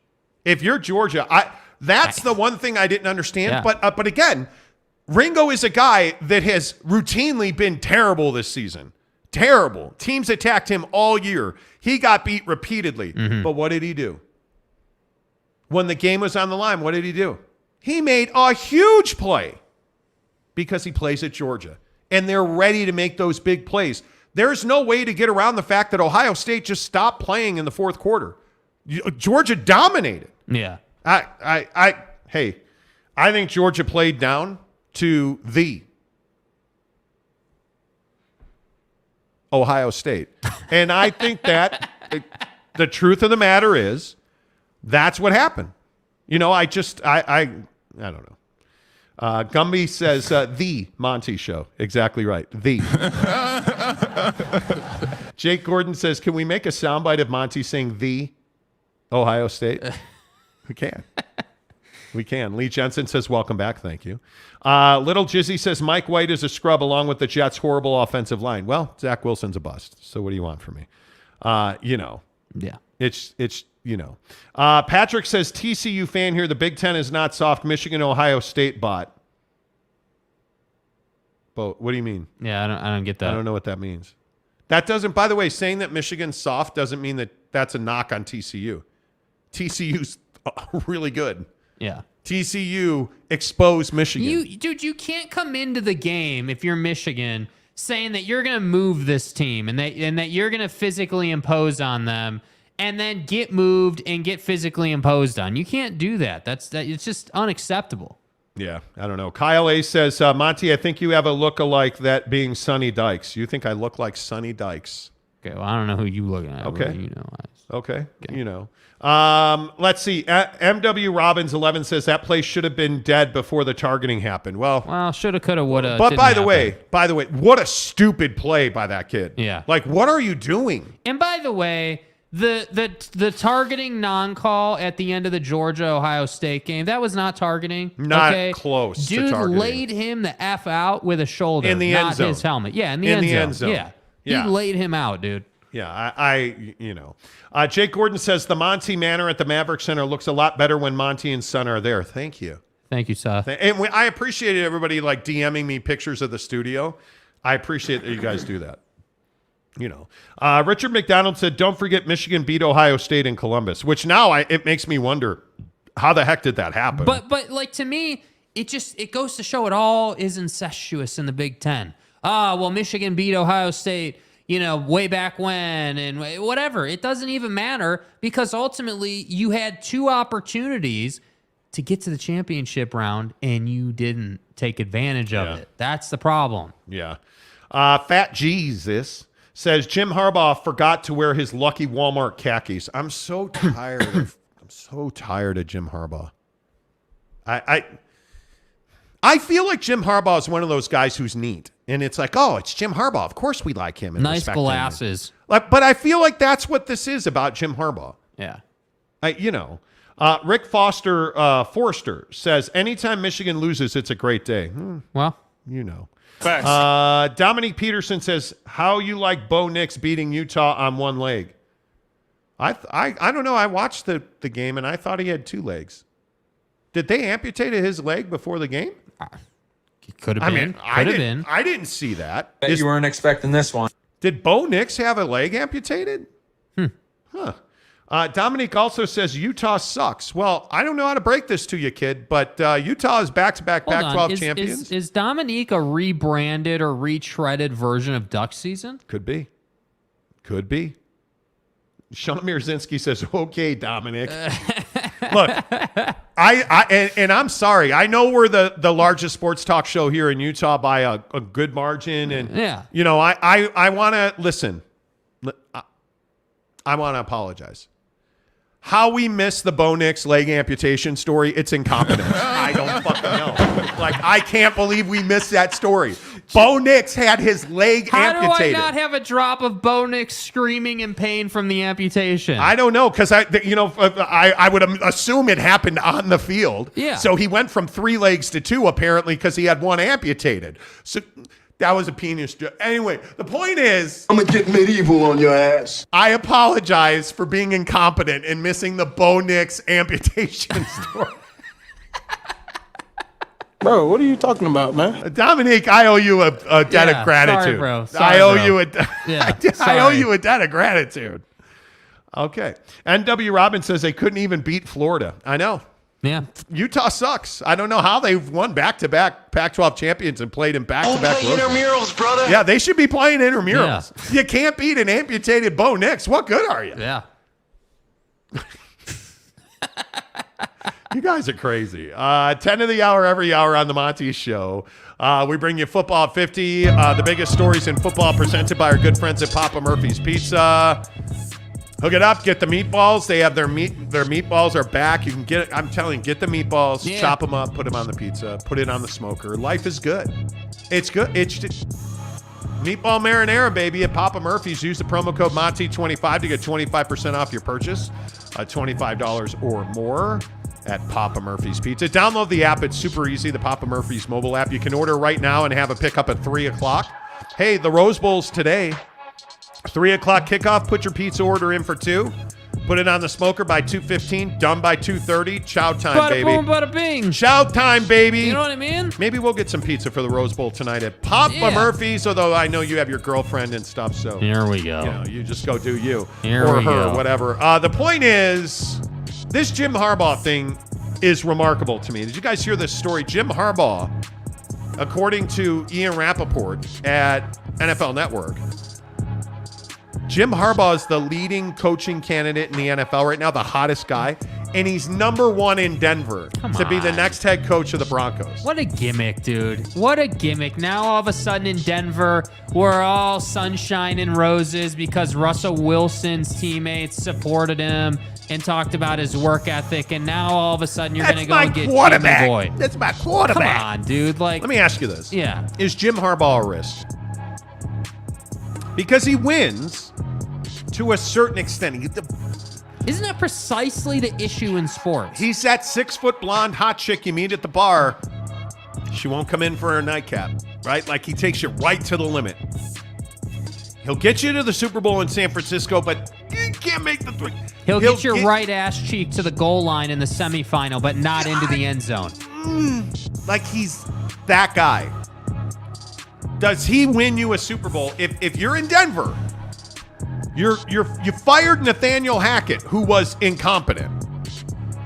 You've wasted money, it would appear, on Russell Westbrook. Don't call me Wilson, but it's Russell Wilson who plays like Russell Westbrook. Anyway, the point is, Russell Wilson's not been good. Is Jim Harbaugh a risk for the Denver Broncos? Or is that like a no doubt about it, absolutely make the hire right now? I don't think it's a risk because Jim Harbaugh has a name, right? So, like, from a PR standpoint, I don't think it's that much of a risk. Like, former NFL guy, you know, if you're the guy who says, oh, he's doing these great, magnificent things at Michigan, then no, it's not a risk. I'm here to tell you, you're not winning a damn thing with Jim Harbaugh in Denver and Buddy at quarterback. You're not doing that. Like, that's not happening, especially when Patty Mahomes and company are going to be in that division with you. So to me, I'm just not buying it. Like, yeah, go hire the guy. Maybe go to the playoffs, right? Like, that's not out of the question that they could go to the playoffs with Jim. He's 2-7 in bowl games. Yeah, it's not good. And that's why I say, I don't want to hear that he doesn't have resources. I don't want to hear that he doesn't basically have an auto bid to the college football playoff through the Big Ten. I don't want to hear that. Because he does, and he should win more, and he doesn't. So how do you explain that away? I just don't know. I don't know. It seems like a perfectly good time for Jim Harbaugh to pull the ripcord. I mean, the buyout's going to be significant. It's perfectly suitable, yeah. I mean, you've done some nice things at Michigan. I have to say, I remember talking on the show, I think, when did he get extended? Was it last year? Last year. Like, I remember when they signed him to that extension, we were like, dude, like, why are you extending this guy? He hasn't really done anything, and now, finally, he's gotten to the college football playoff. So, I don't know, man. I don't know. I think it's a...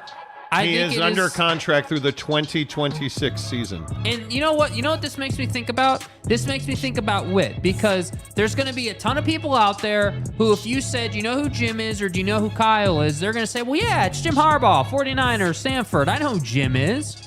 But you're not going to know who Kyle Whittingham is, and Kyle Whittingham is a prolific college football coach, and Jim has not been. Yeah. I don't know. I'm probably too harsh on Jim Harbaugh. I covered him with the 49ers. And I think he's a really good football coach that wears out his talent. And in the NFL, you can't tell a guy you're going to pull his scholarship or that he should enter the transfer portal, or it doesn't work that way. You have a salary cap. Yeah, like it doesn't work that way. Transfer portal in the NFL. Yeah, I mean, it's just, I don't know. It's going to be really interesting to see how all of this with Jim Harbaugh in the NFL plays out. Yeah. Let's see. Jeremy Severe says, please, Denver, don't hire Harbaugh. I want KC's offensive coordinator, but he has history in Colorado. Eric Bieniemy. He would be a great phenomenal hire. Great hire. Dominic Peterson says he's leaving Michigan. Yeah, boy, that would just be so ballsy. The cojones on Jim Harbaugh to get you right there. Don't put it in, though. All right, and then you leave. Yeah, and then you leave. See ya. And then you leave. Oh, my God. And then, by the way, who does Michigan hire? Pervin? He's got to get a phone call, right? Dude, is Urban Meyer not the king of nicknames? Pervin Meyer. Pervin Meyer. Maybe Pervin and J.J. McCarthy's dad. You really think he felt his girlfriend up? Yes, dude. Yes, bro. He didn't need to turn his hand over. If it was back of the hand, back of the ass calculations, I wouldn't be struggling to look at this. So he turned his hand over. If you're J.J. if you didn't see it, Michigan quarterback J.J. McCarthy had his family in essentially a luxury box at the game against TCU. And his dad and his girlfriend were standing right next to each other, and they kind of moved close, and his dad did. It wasn't a full grope. It was the index finger, but my problem is you intentionally turned your hand over. That's the problem, dude. If you saw me do that to your girlfriend, what would you think? Why are you groping my girlfriend, man? Why don't you go and hang out with Pervin at his Ohio State branded bar? Yeah. David says, always something with the QB's girlfriend every damn year, right? Right, David? Totally true. Totally true. Brandon Butler, Harbaugh is the Aaron Rodgers of college football. Yes, he is. And by the way, Aaron Rodgers yesterday,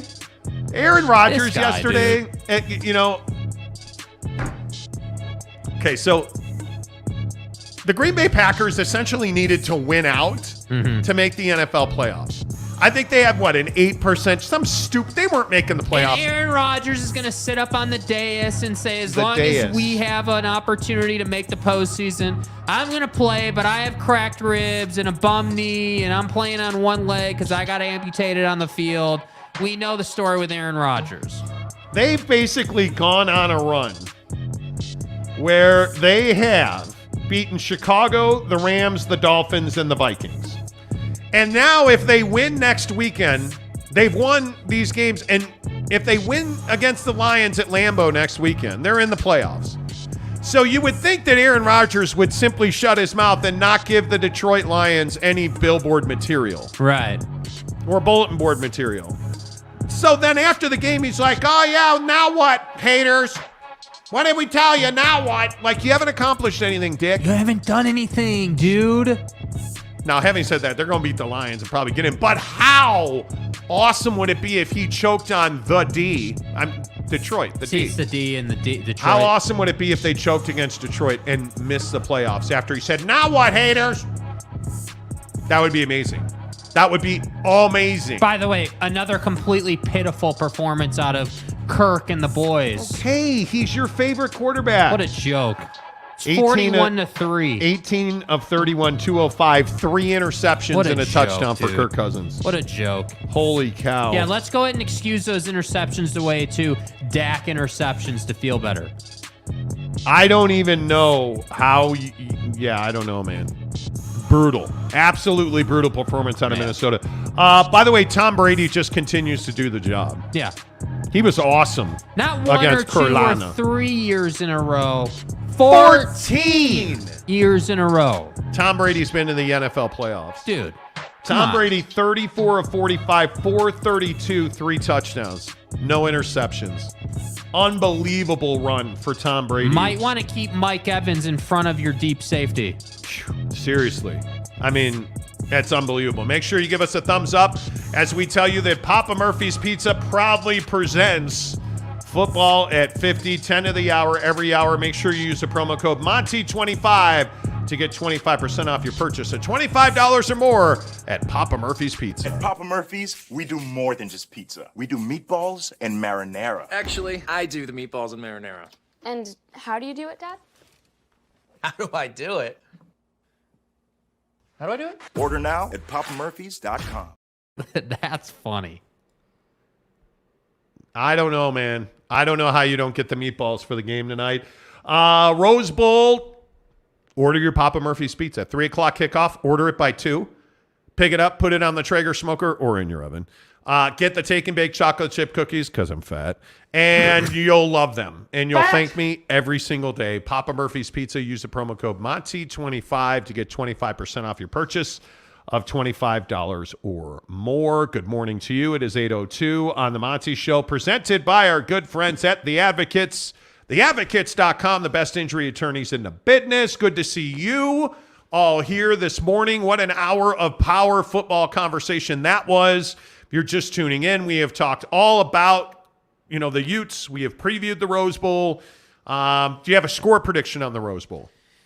Yeah, I feel like this could be a 35-pointer out of the Utes. I think that they will have no problem on offense getting down the field, and I think it's really just a question of whether they're going to be able to stop the run on defense. And not will they be able to. They will stop the run on defense, but to what degree? Is Penn State going to average 6 yards a carry, or is it going to be 3 yards a carry? Like, what are we looking at? So to me, score prediction-wise, I feel pretty good about like a 35-24-ish kind of score. Like, I think this is Utah by 10.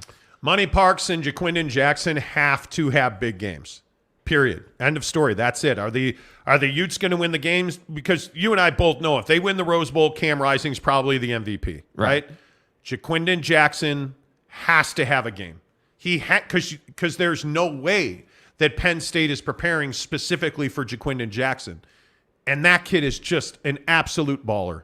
You have to respect his transition from quarterback to running back. Mm-hmm. And look, I love Mekhi Bernard. I think he has been a great contributor. Jaquindon's the guy.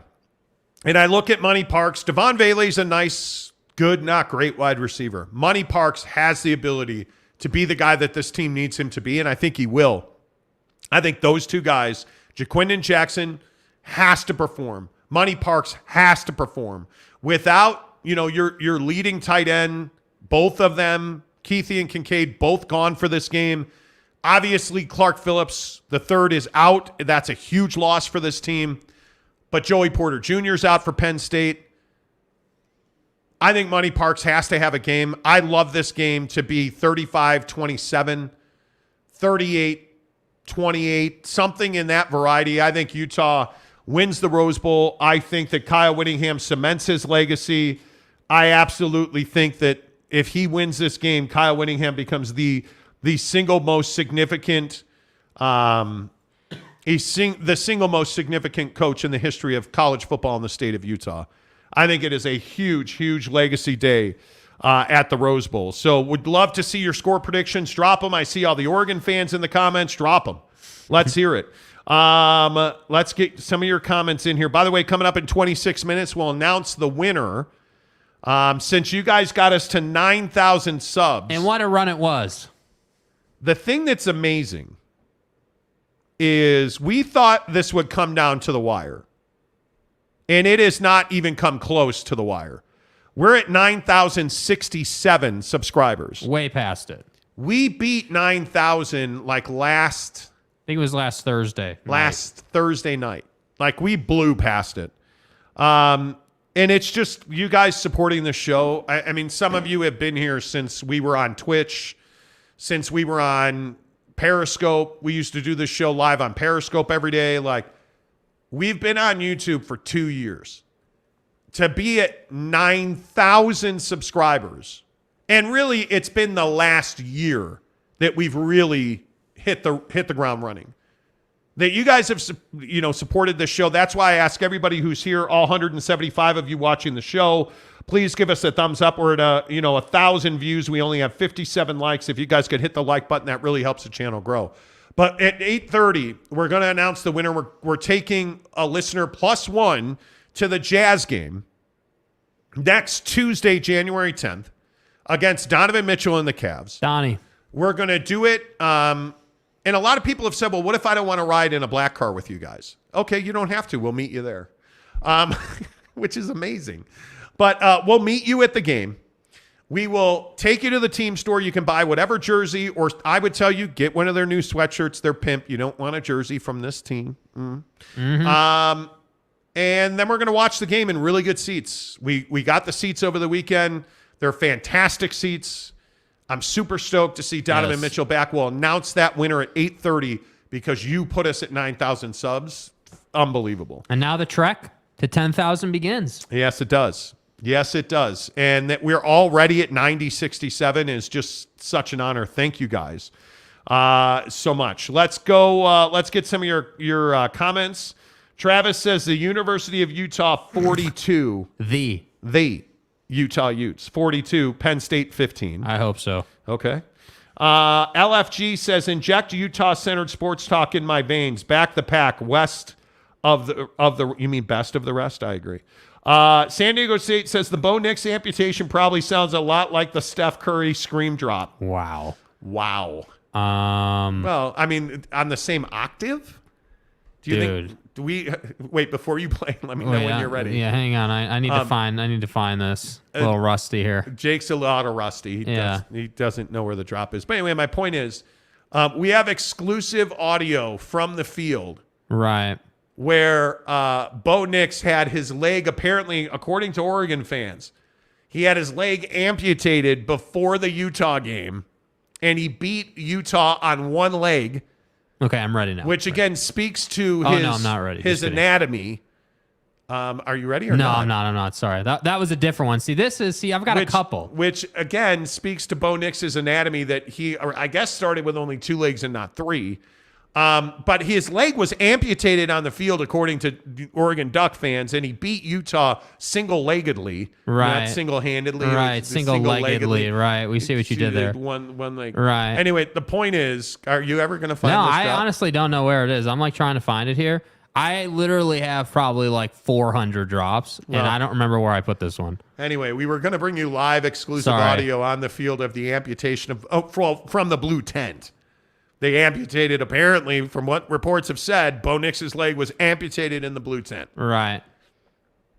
And I'm just waiting for Jake to find the proper drop that we're looking for. I'm trying to find it. I don't know where it is. I have it somewhere. Okay, well, here's the exclusive audio of Bo Nix having his leg amputated. Yeah. There's that one. There's that one. I got that one. Patrick Dagg says Gonzaga should stay in the Mountain or in the WCC. I don't want them to turn into another Wichita State. The WCC should then add Grand Canyon to replace BYU. Gonzaga. They take basketball seriously as well. GCU is great at basketball. Gonzaga's gone. LFG says, I love west of the Rockies college conferences at all levels, including the Big Sky. Okay, let's not get carried away. Yeah. LFG says, Monty, west of the rest is a phrase coined by recruiting expert Brandon Huffman. Okay. I don't generally track teen boys in their athletic endeavors. Kurt Meyer says, Bo Nix got amputated. How is his girlfriend handling this? Wow. See? Wow. See, you're buying in. Okay, just relax. San Diego State says, San Diego State University Aztecs, oh, so close to P5 status. Yeah. In all seriousness, when we talk about expansion, and I think the Pac-12 will be the first one to really aggressively try to expand. If you are the Pac-12, who's your number one target? How is it not San Diego State? Yeah. How is it not? You just lost USC-LA, so how is it not San Diego State? Do you see what USC? USC-LA, right? So you don't have to say USC and UCLA. You just right? say USC-LA. Right. How do you not go after San Diego State to replace USC-LA? I don't understand. But it's common sense, which Kliavkoff doesn't often, use. Yeah, and I think it's a lot of opinion. I think where we agree that San Diego State is a no-brainer to add to the pack. Like maybe Kliavkoff and company don't think that that's a good add. I don't know, but to me it just makes perfect sense. Like that's the hole in your business model. Like you need to have Southern California. And by the way, the real problem is that no one really wants to say, with all due respect to my boy San Diego Aztec fan who's in the show every day, dude, San Diego State is nowhere near SC or UCLA. They're just not, right? Like, they would be a very valuable ad. I love what they've done renovation-wise. Like, I think they're heading in the right direction. But I don't think it's any shade at San Diego State to say that SC is a behemoth of a program and you're not just replacing SC. Just the same way you're not just replacing Kyle Whittingham if he chose to retire after the Rose Bowl. Like, you're not doing that. So to me, it's like, this is not rocket science. Like, you need to do the best you can to band-aid your conference and to survive. And I don't know how you do that when Oregon and Washington and several of these other programs have all these other opportunities to go and check out. Programs. Yeah, dude. Amazing. Programs. San Diego State also says Santa was a boss and got me a Traeger Silverton 620. My guy, let's go. BBQPitstop.com. Bro. BBQPitstop.com, your Traeger headquarters. And they do Yoder, Big Ring Egg, Camp Chef, you name it. Traeger's where I'm at. What's the first thing you smoked on it, San Diego State? That's the question. Okay, I finally found the Steph Curry yo. Wow. Okay. Like 10 minutes too late. Okay. All right. Breaking news on the Monty Show. We have acquired exclusive audio of Bo Nix having his leg amputated before the Utah game where he beat the Utes on one leg. Here's that exclusive audio now. Again, breaking news. That's exclusive audio from the Blue Tent as Bo Nix had his duck leg chopped off. Unbelievable emotion and passion in that exclusive audio from the Blue Tent. You're welcome. We do it to support our brethren up north. Louis Capazzo says, for all those watching that have not hit the thumbs up, get it done. It's the least you can do. Yeah, appreciate that. By the way, the thing that matters when you give us a thumbs up, it pushes the show into the algorithm on YouTube. Yes. So we get more people that watch. So that they is serve a it big, more, like so we get legit, more that's a big reason why we were able to cross 9,000. Yeah, huge reason. Huge reason. David says they did what they could and moved on. Yeah, they did. I mean, Yeah, right. You know. He also says the Big 12 did not replace OU and well, they did, actually. Yeah. I don't know. I hate to break it to you. Again, more breaking news on the Monty Show. Wrong one. The Big 12 has expanded. They've added Cincinnati, BYU, Houston, and Central Florida. Right. You're right. They didn't replace. They actually replaced and then went beyond. Hey, guys. So, by the way, what kind of year did Oklahoma have? Did you guys see the Sarkisian thing? Yeah. Why? He should not be fired for that. No. No, I'm being serious. Do you think So Steve Sarkisian. No, he should not be fired for it. Steve Sarkisian, the head football coach at Texas, is taking on Washington. Right. In the Alamo Bowl. And for TV, they have a guy, and I've worked in TV. I've been in this exact situation. I've not been the guy, but they have a guy who's got a headset on, and he's standing in the tunnel blocking Texas from coming on the field because the TV people want to see the Longhorns run out of the tunnel. It's great for TV. So his job is to keep them there. And usually what he does is he works with the coach. And he says, hey, coach, 30 seconds. Hey, coach, 15 seconds. And usually coaches are fine. But Sarkisian kept walking forward. The guy puts his hand on Steve's chest. And more even than J.J. McCarthy's father got a grope. Right. You felt like the guy got a big old handful of Sark titty. And so... I thought you just said Sark titty. Yeah, I did. And Sark did not appreciate the breast grab and yelled at this guy, don't you get your... And people think Steve Sarkisian should be fired for that. No. Which I say, shut up. Just stop. It was an emotional moment. You're going out. By the way, they lost the game. And it's, you don't feel great about how Sark conducted himself. Yeah. He should not be fired for that. Can we all agree maybe? He should not be fired for that? Yeah. I just don't. Yeah, come on. Let's see. Kyle A. says, Mark Harlan, the athletic director at Utah, was on the Bill Riley show last week saying that they are hoping to have a TV contract done before the end of the month. Here's my question, though. Why is Mark Harlan talking about a Pac-12 TV deal? Did you hear any of the Big 12 coaches talking about it? Did you hear? This is the problem in the Pac-12. Mark Harlan shouldn't be talking about the TV contract. Mark Harlan should be talking about Utah. Furthermore, he's not just talking, he's tweeting. Yes. Right? You shouldn't be running your mouth about TV deals or the future of your program or anything. It should be silence, which is what it's been in the Big 12. And this is why I say, look at that. We are not leaving, ... Okay, so let me get this right. So you're not leaving. You're going to stand on your high horse in the PAC, even though it's going to cost you $40 million a year in your program, right? Like something like that compared to Big 12 money or even Big 10 money. Yeah. What do you mean you're not leaving? What do you mean that you've already decided you're not going anywhere? And I believe that. I don't think Utah believes they need to leave the Pac-12. Beyond me, dude. And then we want to sit here and wonder why people on the East Coast don't know the name Kyle Whittingham. Yeah. Yeah, it is. Yeah. Tanner Plummer, good morning. Wait, people want Sark fired for that? That's crazy. They do. Yeah, I disagree with that. But see, SA makes a good point. Sark should be fired because he's a bad coach. Agreed. I don't know if I would say that.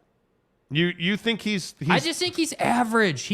I'd rather have Jim than Sark, dude. Like Sark has had huge off the field issues, obviously, in his past. Now, again, put that behind him. It seems like he's on the straight and narrow. He does not look like there's a clear difference visually how he literally looks when he was struggling versus how he is now. So I give him that credit. Huge. That's a big deal. But it's not like Sark is some legend of college football from a winning sense. I would also point out, though, he lost to Alabama this year by 1 point, and he lost to TCU by a touchdown. So he was in those games.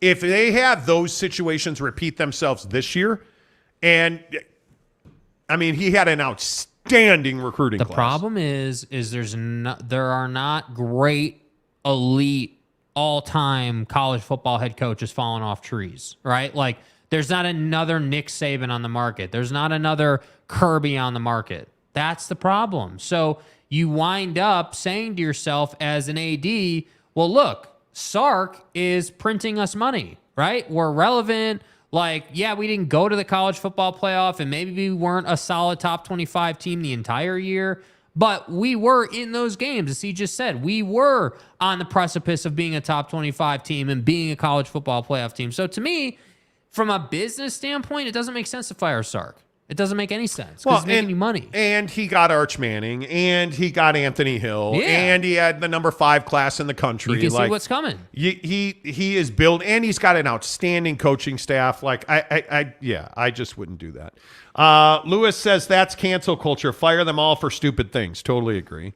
Tanner says New Year's, same stuff coming for the Pac-12. They really can't stop running their mouths. And it's shocking. Yeah. It is shocking. It truly is. And, I think I don't know what you do with that. I really don't. I struggle with the idea that this is a situation where you just can keep doing what you want to be doing, because I don't think you can. The Monty Show, presented by our good friends at The Advocates, UtahAdvocates.com. Make sure you tell them you heard about it on The Monty Show. If you've been injured in a car accident, even if it wasn't your fault, you still have to deal with the consequences, like overdue medical bills, car repairs, and worse, insurance companies that try their hardest not to pay their fair share. No need to worry, though. The Advocates are here to help. Indeed, they are. UtahAdvocates.com, or no matter where you are, just check them out online at theadvocates.com. 10 minutes away from announcing the winner of our Cavs Jazz Go to the Game with Us contest that got us to 9,000 subscribers. Appreciate that, so stick around for that. Talking a lot of different things. There's a lot of big stories in sports this morning, frankly. Obviously, with what's going on with the Rose Bowl today, I'm going to stick with my 35-28 prediction. I like 35-28. I think the Utes are just too experienced. I think they're too good. I think Kyle Whittingham is just a better football coach than James Franklin. I think that's why the Utes win. I think that's a huge story. Speaking of the Jazz, they're on a 4-game losing streak. They've lost 6 of 8, and Kevin Durant has not. And I look like a genius because, again, I'm telling you, the Brooklyn Nets are the best team in the NBA. In the regular season. Well, we weren't talking about that. We just said who's the best team in the NBA. Mm-hmm. Yeah. It's the Brooklyn Nets right now. Yeah.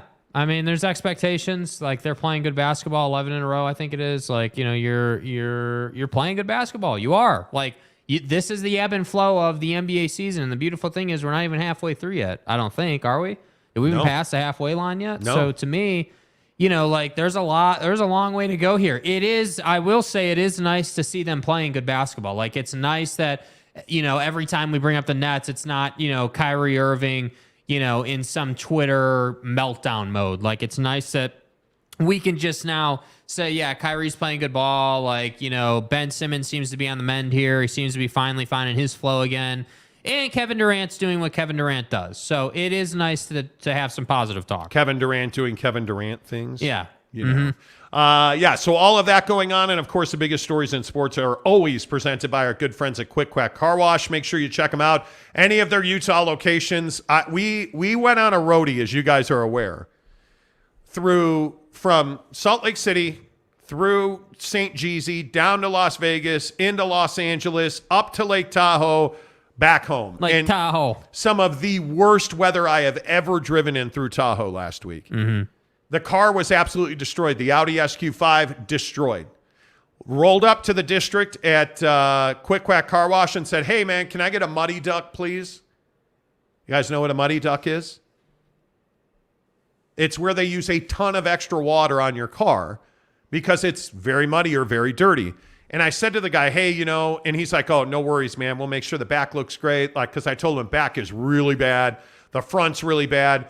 They took the time. They stopped the whole car wash, sprayed the car. The guy walked around, sprayed the car with the hose, ran it through with the muddy duck. Boom, done. Pulled up, used the vacuums. They give you free towels, dried the car off, all kinds of stuff. The car looked fantastic because I went to Quick Quack Car Wash. Get the subscription. It's well worth the cost of admission.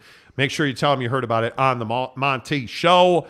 Tanner says, I know Sark played only 2 years at BYU, but he did have one of the best seasons as a BYU quarterback. Who cares? Who cares? He's an average head coach. Like, we're not talking. Why does that and we matter, tend dude? to do this. We tend to do this, though. We tend to be like, oh, man, Jim McMahon was an amazing player at BYU. He's an NFL Hall of Famer. Best quarterback ever, bro. Best quarterback ever. Did you hear the story about him and Walter Payton, the headbands, man? Put him in the Hall of Fame. I get it. Let's see. Provo Cougar fan says Utah 31, Penn State 17. There you go. Ooh. San Diego State says Canzano mentioned over the weekend the Pac-12 network could be included in a media deal and add $50 million to the estimated $300 million to $350 million total. Well, we talked about this. One, John Canzano is a Pac-12 homer. He is, you'll remember that he put George Kliavkoff on his podcast and let him just absolutely smear and spread lies, in my opinion, about UCLA and their budgets. And you got to take his word at a grain of salt. If you believe that Amazon's going to pay $50 million for Pac-12 network, I would ask you two things. Why are you paying $50 million simply for their infrastructure? You're not going to buy their human beings. You're not going to buy their... What you're getting at Pac-12 network is you're not getting more distribution. They would quite literally be buying equipment. And my guess is some people, if in this world where, hey, Amazon does a deal with the Pac-12 and they're going to pay $30 million a year for tier 1 rights, which if you're Amazon, why would you pay that much money? Okay, well, hey, you want to, over the top, make sure you get that. Okay, great. Let's pretend that you're paying $30 million a year. Right. You think you're just going to throw $50 million on top of that for equipment and human beings? That doesn't make financial sense. For a technology company like Amazon to just throw an extra $50 million out there. Why would they do that? The other part of this is you got to remember they want nothing to do with distribution. They don't need the content partners. They don't need, like the relationships the Pac-12 network has. The content team. What does the Pac-12 network want, or what does Amazon want with Pac-12 network's relationship with Dish or Fubo? What do they want with that? They want people to come and watch Pac-12 football on Amazon Prime Video. Yeah. So you're telling me they're just going to toss in $50 million. And this is the ESPN point, right? That ESPN views Amazon as a player in a certain capacity in a certain space. Correct. So like Amazon doesn't need TV. It's not about TV for Amazon. I don't buy that. That's why the Canzano garbage about Amazon buying Pac-12 network doesn't make any sense. And look, I could see a situation where, because you need to understand that Amazon Prime Video does not have a production house. Yeah. For live events, that is. They don't have their own TV trucks. And NBC Sports produces Thursday Night Football for Amazon Prime Video. So you don't have an in-house production team. There is merit in, I could see, hey, we're going to hire your executive producer who's produced games or whatever that might be. But do you as Amazon, are you going to invest an extra $50 million, or are you going to pay somebody who does this for a living? Because one of the things that Amazon is well known for is they don't do things they don't know how to do. So that's why they're contracting NBC Sports to produce Thursday Night Football. Wouldn't you just do the same thing with ESPN? And this is where the ESPN-Amazon relationship comes into play. Because wouldn't you just pay ESPN to produce those games that they produce already at a very high level? That's what it would make sense. Now, I could see down the line, hey, if you want to add a production house just for live events, because they already, if you didn't hear, Amazon's already launching a live event sports app for all of their live sporting events that are coming to Amazon. Which I'm not sure how I feel about that. Well, I think it's like really it a lot. interesting. I like it a lot. I don't know that it's how I would handle. I'm curious how they will integrate Prime Video, the other products of Prime Video. I'm interested to see how they would do that. Like, doesn't starting a secondary app just for live stuff suggest they're going to charge for those live events? Well, I think they're already going to. If you're not an Amazon Prime member, you can pay to watch Prime Sports. It's another revenue stream. Why wouldn't you do that? But my point is, it doesn't make a lot of sense for Amazon to throw bad money to buy bad money. Because that's what you're getting if you buy it lock, stock, and barrel, Pac-12 networks, which they would not do. You would be buying bad. You would be spending bad money to get bad money, and I don't know why you would do that. Yeah. I don't. It doesn't make any sense to me anyway. Maybe Amazon does that. I know that they have talked about bringing on Pac-12 network talent if they do a deal, taking those people that have been their broadcasters, the Yogi Roths of the world, and hiring them at Prime Video. That makes perfect sense to me. I don't know about all the equipment and whatnot. I don't. It is, that is interesting to me. Let's see. Coffee time at Lake Peekaboo says time to start talking about firing Will Hardy. Actually, it's not. Oh, what are you talking about, man? Actually, it's not. What it's time to do is announce the winner of our Cavs Jazz go to the game with us thing. Yeah.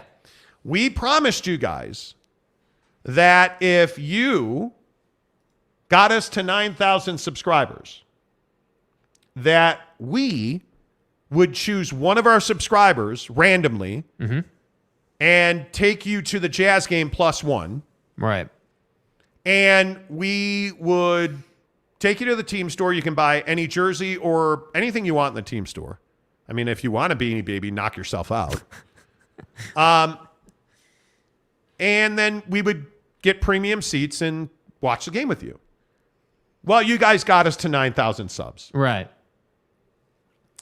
And so what we did is, because when you're at 9,000, and we're at 9,069 subscribers on this here channel. Right. So we're not at 400 anymore. And if you listen on the audio podcast, we had a lot of Spotify business on this show, a lot of Stitcher Radio, a lot of Apple podcasts. Thank you so much. Yeah. Appreciate you as well. But what we did is we used a computer program to select a random winner, because we can't put 9,000 names in a hat anymore.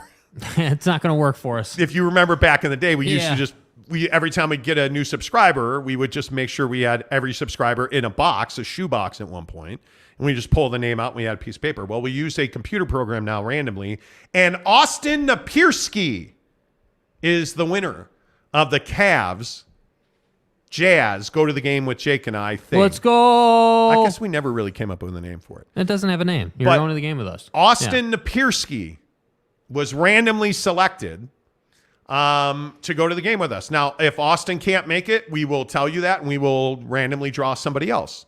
But Austin, you're going to the Jazz game with us next Tuesday. You and a friend, or you and your girlfriend, or you and your dad, whoever you want to bring with you, you've got 2 tickets to sit with Jake and I to watch the Cavs and the Jazz. Donovan Mitchell returns to Salt Lake City next Tuesday, January 10th. We will take you and a friend. Yes. We will take you to the team store. Your friend is out of luck. Yeah. Or your dad or whoever. But we'll take you to the team store. We'll buy you a jersey. We'll buy you a sweatshirt. I would tell you to get one of the sweatshirts, because hoodie season is always here in Utah. But we'll buy you anything you want in the team store. And we have premium seats to watch the game. It's going to be a great time. And we appreciate all of you being here. Again, and I just want to say that we are at 9,000 subscribers on this show. Right. And if you've been a longtime listener of the show, you know that we used to do like 30 viewers for an entire show. Right. For an entire show. That we had, like I posted a picture on Twitter and Instagram last night. 2 years ago exactly on this date, we had 80 subscribers on this channel. I said 80. 2 years later, we're at 9,000 subscribers. Hey, guys. That's really humbling for us, because we do work hard every day. Like, this is our gig. This is what we do. You know, for those of you who followed the show, you know, we used to have full-time gigs at Yelp, and we quit those gigs, and this is what we do. And that you guys go to Papa Murphy's Pizza or The Advocates or Quick Quack Car Wash, Barbecue Pit Stop. Like, you support our sponsors who make this show happen every day. And you tweet us pictures and you tell us about it. Like, that's huge for us. And you support this show every day. So taking you guys to the Jazz game, you made that possible. Now, did we pay for the tickets out of our pocket? We did. But you make that possible by subscribing to the show, by right now giving us a thumbs up. Yes. All 151 of you that are here, we're at 79 likes. We would love to get to 100 per show, which is awesome. It's all good, Lewis. Lewis is like, I'm disappointed there are 153 people watching and only 80 likes. It's part of the process. Yeah. San Diego State says, pouty Facebook, congrats, Austin. Gumby says, big ups, Austin. Dilly. Tanner says, is Austin here? I don't think so. I guess he would have. Let's see. Tom says, legit the best SLC Utah sports show. Thanks for being part of our morning routine. Appreciate you, man. Yeah, appreciate Thanks Tom. for being here. And that's the other thing. You guys have made us literally the biggest sports talk show in Utah. Yeah. I mean, we're doing hundreds of thousands of views a month. Trust me, as somebody that worked in radio for 30 years, I would have loved to have had, what is that, 50,000 listeners a week? I would have loved that on the radio. Yeah. It is what it is. K. Nurin says Utah 32, 21 in the Rose Bowl. Okay. WTX 1971 says Sark to Michigan. Oh, my God. Could you imagine? Tanner says, this upcoming February will mark 2 years since I found you guys. We may have our disagreements, but overall, you guys have been great. And Tanner, we appreciate you. Tanner's one of our long times here on YouTube. And it's just been a great ride. Like, I don't want to belabor the point, but, that we are doing the things that we're doing. And again, the first 3-4 months of this year, we're going to do some pretty crazy giveaways on this show. Our contesting, I'm super excited. We're doing a big bash for my 50th birthday, which is coming up in February. There's going to be an event in March for that. Yes. We have spring training coming up. We have NBA All-Star Game coming up. We have all kinds of stuff coming up. Yes. Right here on the show. So make sure you give us a thumbs up and a subscribe. That would be great. Let's see. Kay Nurin says, how's the wife doing? She's doing great. We actually shoveled snow together yesterday, which was amazing. My wife broke her arm 4 weeks ago snowboarding at Canyons up in Park City. And she's recovering. It's constantly achy, though, right now. But she's doing great. She doesn't wear her sling anymore most of the time. We actually worked out together over the weekend as well, did some rehab on it. Like, she's doing great. I think Austin has officially entered the chat. Oh, yeah, Austin Napierski. Congratulations, Austin. I don't know if you know this. Do you know that you won the contest? You are going to the Jazz game with us, Austin. I don't know. Are you available next week on Tuesday? We should probably say, hey, are you available Tuesday night? Can you pencil us into your complicated schedule? Yeah. Austin says, very glad to have found you guys. Big things in 2023. Well, now that you won the tickets, I would assume you are very, very glad. There it is. Yeah, dude, did you just pop in? Did you just pop in here, bro? Yeah, dude, you won. We said your name like 5 minutes ago. You won, Austin. Austin, you're going to the Jazz game with us. We would have DM'd you. I think you follow us on Twitter and Instagram. I think we would have DM'd you. But yeah, Austin, congratulations, you won. Look at him now in the chat, dude. Are you serious? Yes, we're serious. And then the next one. He's like, bruh, seriously. Seriously, Austin. Yeah, you dude. won the tickets. You're going to the Jazz game with us next Tuesday. We'll meet you there or take. I can't remember what the dude's name was. He's like, I don't want to ride in a car with you guys. What if I want to leave at halftime? Okay, leave at halftime. I don't care. It's up to you. But we'll meet you there. We'll ride in a car with you. It's up to you. But it's Don's return to Salt Lake City next Tuesday. Yep. It's all good. Let's go. Tanner says, LOL, congrats, Austin. Austin's like, LFG, yeah, let's go, man. LFG says, see the Cavs? Question mark? Dude, yeah, it's going to be amazing. How about Donovan Mitchell's return? I mean, like, that would be... Yeah, I mean, I think it's going to be controversial, for sure. I think he's going to get a mixed bag of a lot of boos. He's going to get booed. No. Let's get real. He's going to get booed. You think? He's going to get booed. Wow. There is no doubt about that. Where are you at with the Jazz? Because I think this is an interesting little... I mean, they are finding ways to lose games. Yeah. Let's talk a little NBA hoop. Utah Jazz here on the Monty Show, presented by our good friends at Quick Quack Car Wash. Where do you come down on the Jazz? Because they've lost 4 in a row. They've lost 4 of 6, 6 of 8. And it's not, they lose to Miami the other night, and I watched most of that game in just pure frustration. Mm-hmm. Tyler Hero hits the game-winning 3. They didn't lose the game because Tyler Hero hit that 3. They lost the game. Well, it certainly was. They lost that game by just playing stupid basketball. Yeah. Is this team improving? Where are you at with the Jazz? I mean, it's really tough with the Jazz because they're a streaky team, right? And again, I've told you guys all season long, let's not use wins and losses as a benchmark for improvement with this team. Yeah, obviously wins and losses is ultimately what matters, but it's not rocket science to say that this isn't some championship caliber club right now. So what I would tell you to be using as a bar of success or a bar of improvement is the box score, right? After you watch the game, go and look at the box, and that'll tell you what you need to know about this team right now, which is they're going to turn the ball over 12 to 15 times a game, and the games that they win, they're going to shoot 40% from 3, typically on 45 attempts. That's usually their nice little sweet spot. So when I look at this losing streak, I just think they're the way they're turning the ball over does make me wonder where are you guys at mentally? Because it's not like the opposition's making some all-world defensive play or they're just running into the best teams in the league and those teams are just better than them. That's not what's happening. What's happening is I saw a play the other night in the Heat game where you have Colin Sexton on the strong side wing, right, which would be the bottom of your TV screen, and he is waiting for the pick to come up. He uses the pick and then just kind of hesitates, tries to make a skip pass to the corner, and it gets picked off.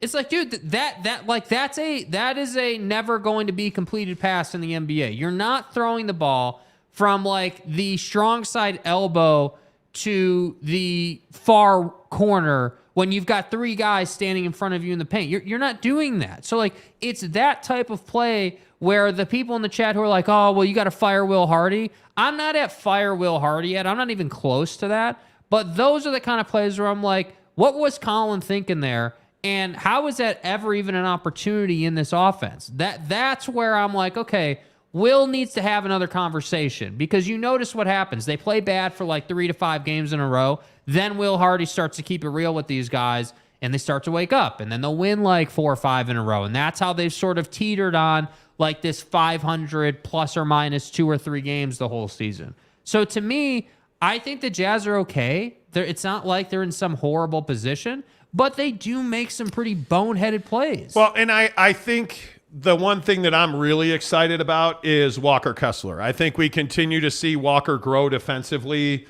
I think he's having a bigger impact in the Heat game. I thought he gave them 30 good minutes. Now he only has 5 points, but 12 boards, 6 of those offensive, 3 blocks.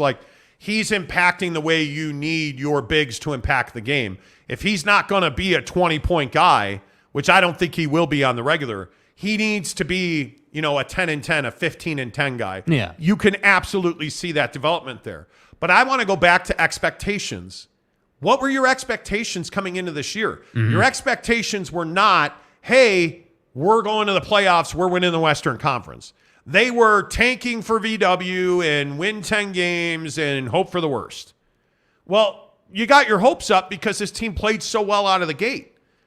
This team is going to be an 8, 9, 10, 11, 12 place team in the West. Yeah. That's who this team is. Can they make the playoffs? Yeah, absolutely. But they're going to have to stop playing stupid basketball because Colin Sexton does things that you cannot do. Jordan Clarkson does things you cannot do, which brings us to a really difficult part of the conversation. Should the Utah Jazz extend Jordan Clarkson?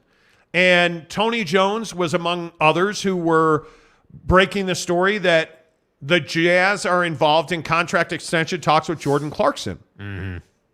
To which I say, how much are you going to pay him? Because I also think I could make a significant argument that Jordan Clarkson is not a starter in the NBA. And Jordan Clarkson is a sixth man, and that is his role, and that should be his role. Mm-hmm. Because this is not a guy, in my opinion, that should be playing 35 minutes a night and be your starting two guard. That's not who Jordan Clarkson is. And again, this doesn't mean I hate Jordan Clarkson, and I know what happens when you say anything mildly critical of Jordan Clarkson. Well, you said that Jordan Clarkson sucks and he's terrible. Why does this show hate Jordan Clarkson? Why do you guys hate Jordan Clarkson? What did he ever do to you, bro? With all due respect. It's not that I hate Jordan Clarkson. The issue is he takes touches away from Lauri Markkanen in big situations. The issue is that he gets into the lane and wants to kick the ball out in the middle of a shot that he knew he shouldn't have took, and it winds up into the seats. You can't do that. And for a team like the Jazz to make the playoffs, I think is significant. You need to make the playoffs. Lauri Markkanen has to be the focal point of the offense. And right now, I don't think he is. That's the biggest issue. The other thing that I would point out for everybody who's like, oh, tanking for VW, brah. Their draft picks are not looking so good. Because the best one you're going to have is probably the Minnesota Timberwolves pick, right? Your own. Right now, I think their own pick is like 13th or something like that. Mm-hmm. I think the Timberwolves pick is by far the best because that pick where they're like the worst, you get the worst. Right now, the worst pick is the Brooklyn Nets pick that you own. They're not in a position to get Victor Wembanyama. Right. They're not tanking for anybody. So my point is, if you can make the playoffs, make the playoffs. But you got to trade Malik Beasley. So right now, you have, as according to this, and I'll verify this, but you have 3 picks in 2023. You've got yours, right? And that's a first-round pick. Yep. You've then got another first-round pick from Houston, Brooklyn, or Philly.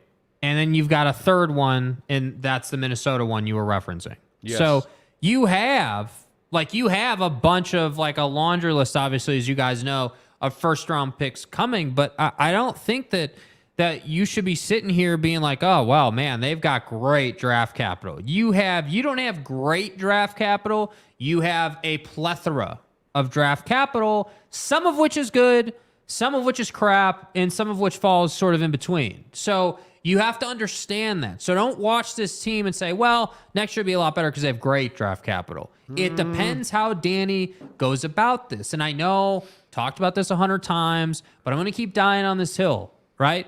I don't believe that Danny Ainge is sitting up there in his office talking to Jay-Z and company picks the way they're currently constituted.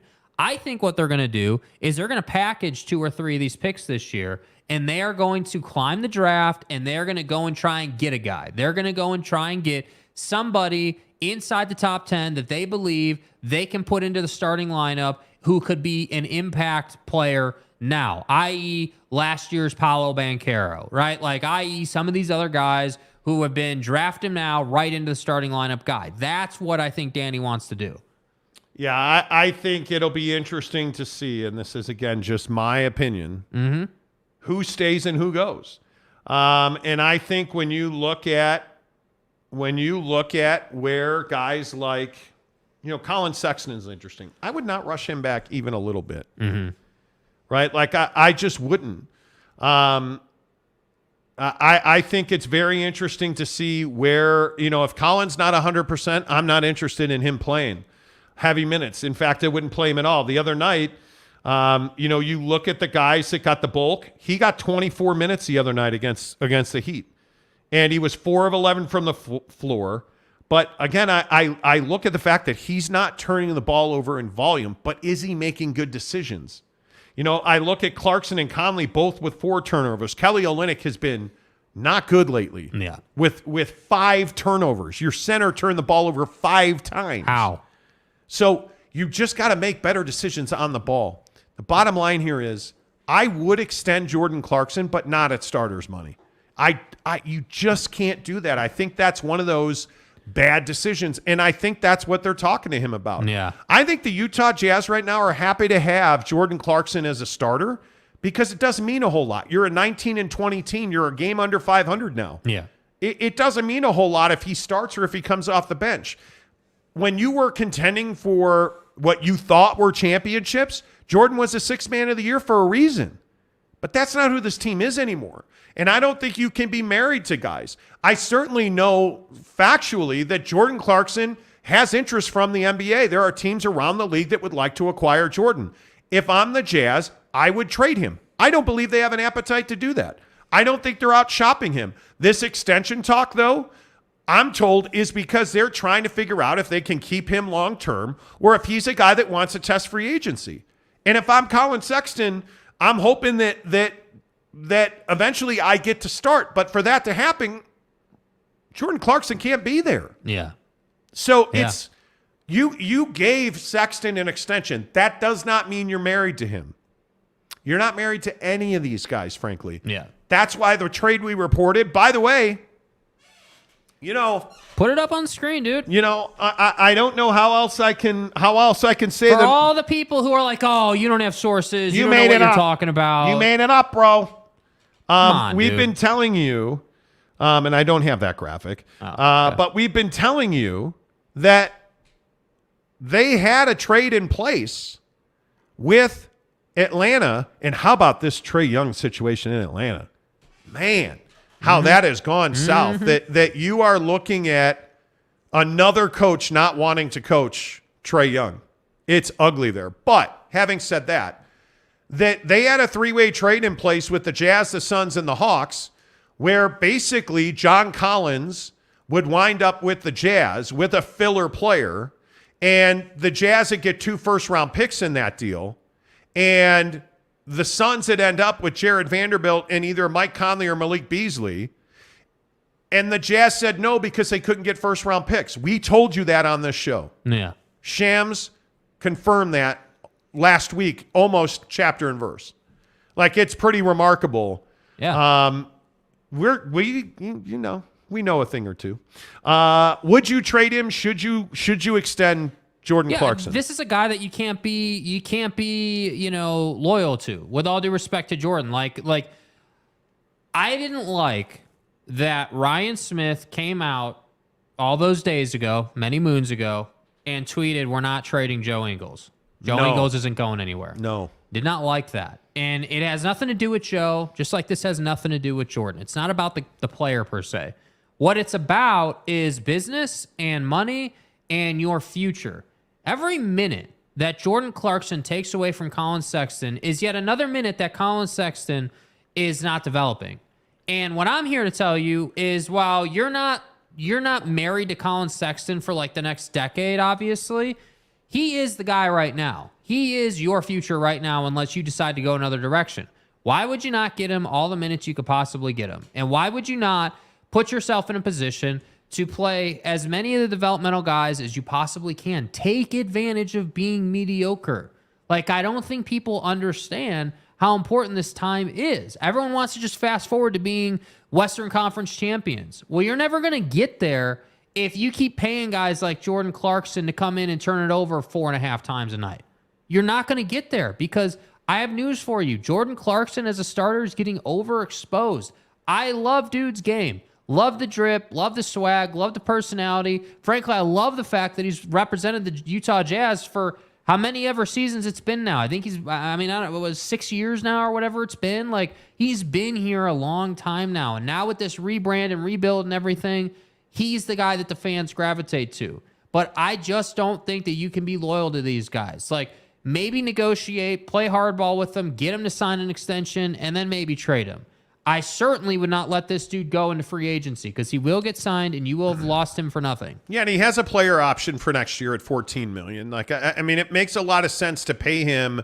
I think the max you're paying him is $20 million a year. And the question is, are you willing to pay him $20 million a year to be a sixth man? I'm probably not. I mean, I think he has more value as a fan favorite than he has as a $20 million sixth man. Yeah. What would you pay him? I mean, 20 would be the most. I mean, I think as a sixth man, I'd like to be in that 13 to 15 range. I mean, you look at what Lou Williams got paid all those years. Like, that's kind of what he was making. The problem is he's making $14 million on a player option. He's not. I mean, my guess is if Jordan Clarkson opted out, he would be in demand around the NBA and he would get $20 million. Yeah. And that's why I'm saying I think that you would wind up hanging on to him for $20 million. If you could get him on a 3-year, $60 million deal, why wouldn't you do that? I think you would do that. Yeah. And I think when you look at the cap-friendly situation that you're in now, I mean, the Conley deal is not ideal. I mean, it's $22 million, but, you look at Mike's situation, you have a non-guaranteed deal for next season with Mike. You're not married to anything there.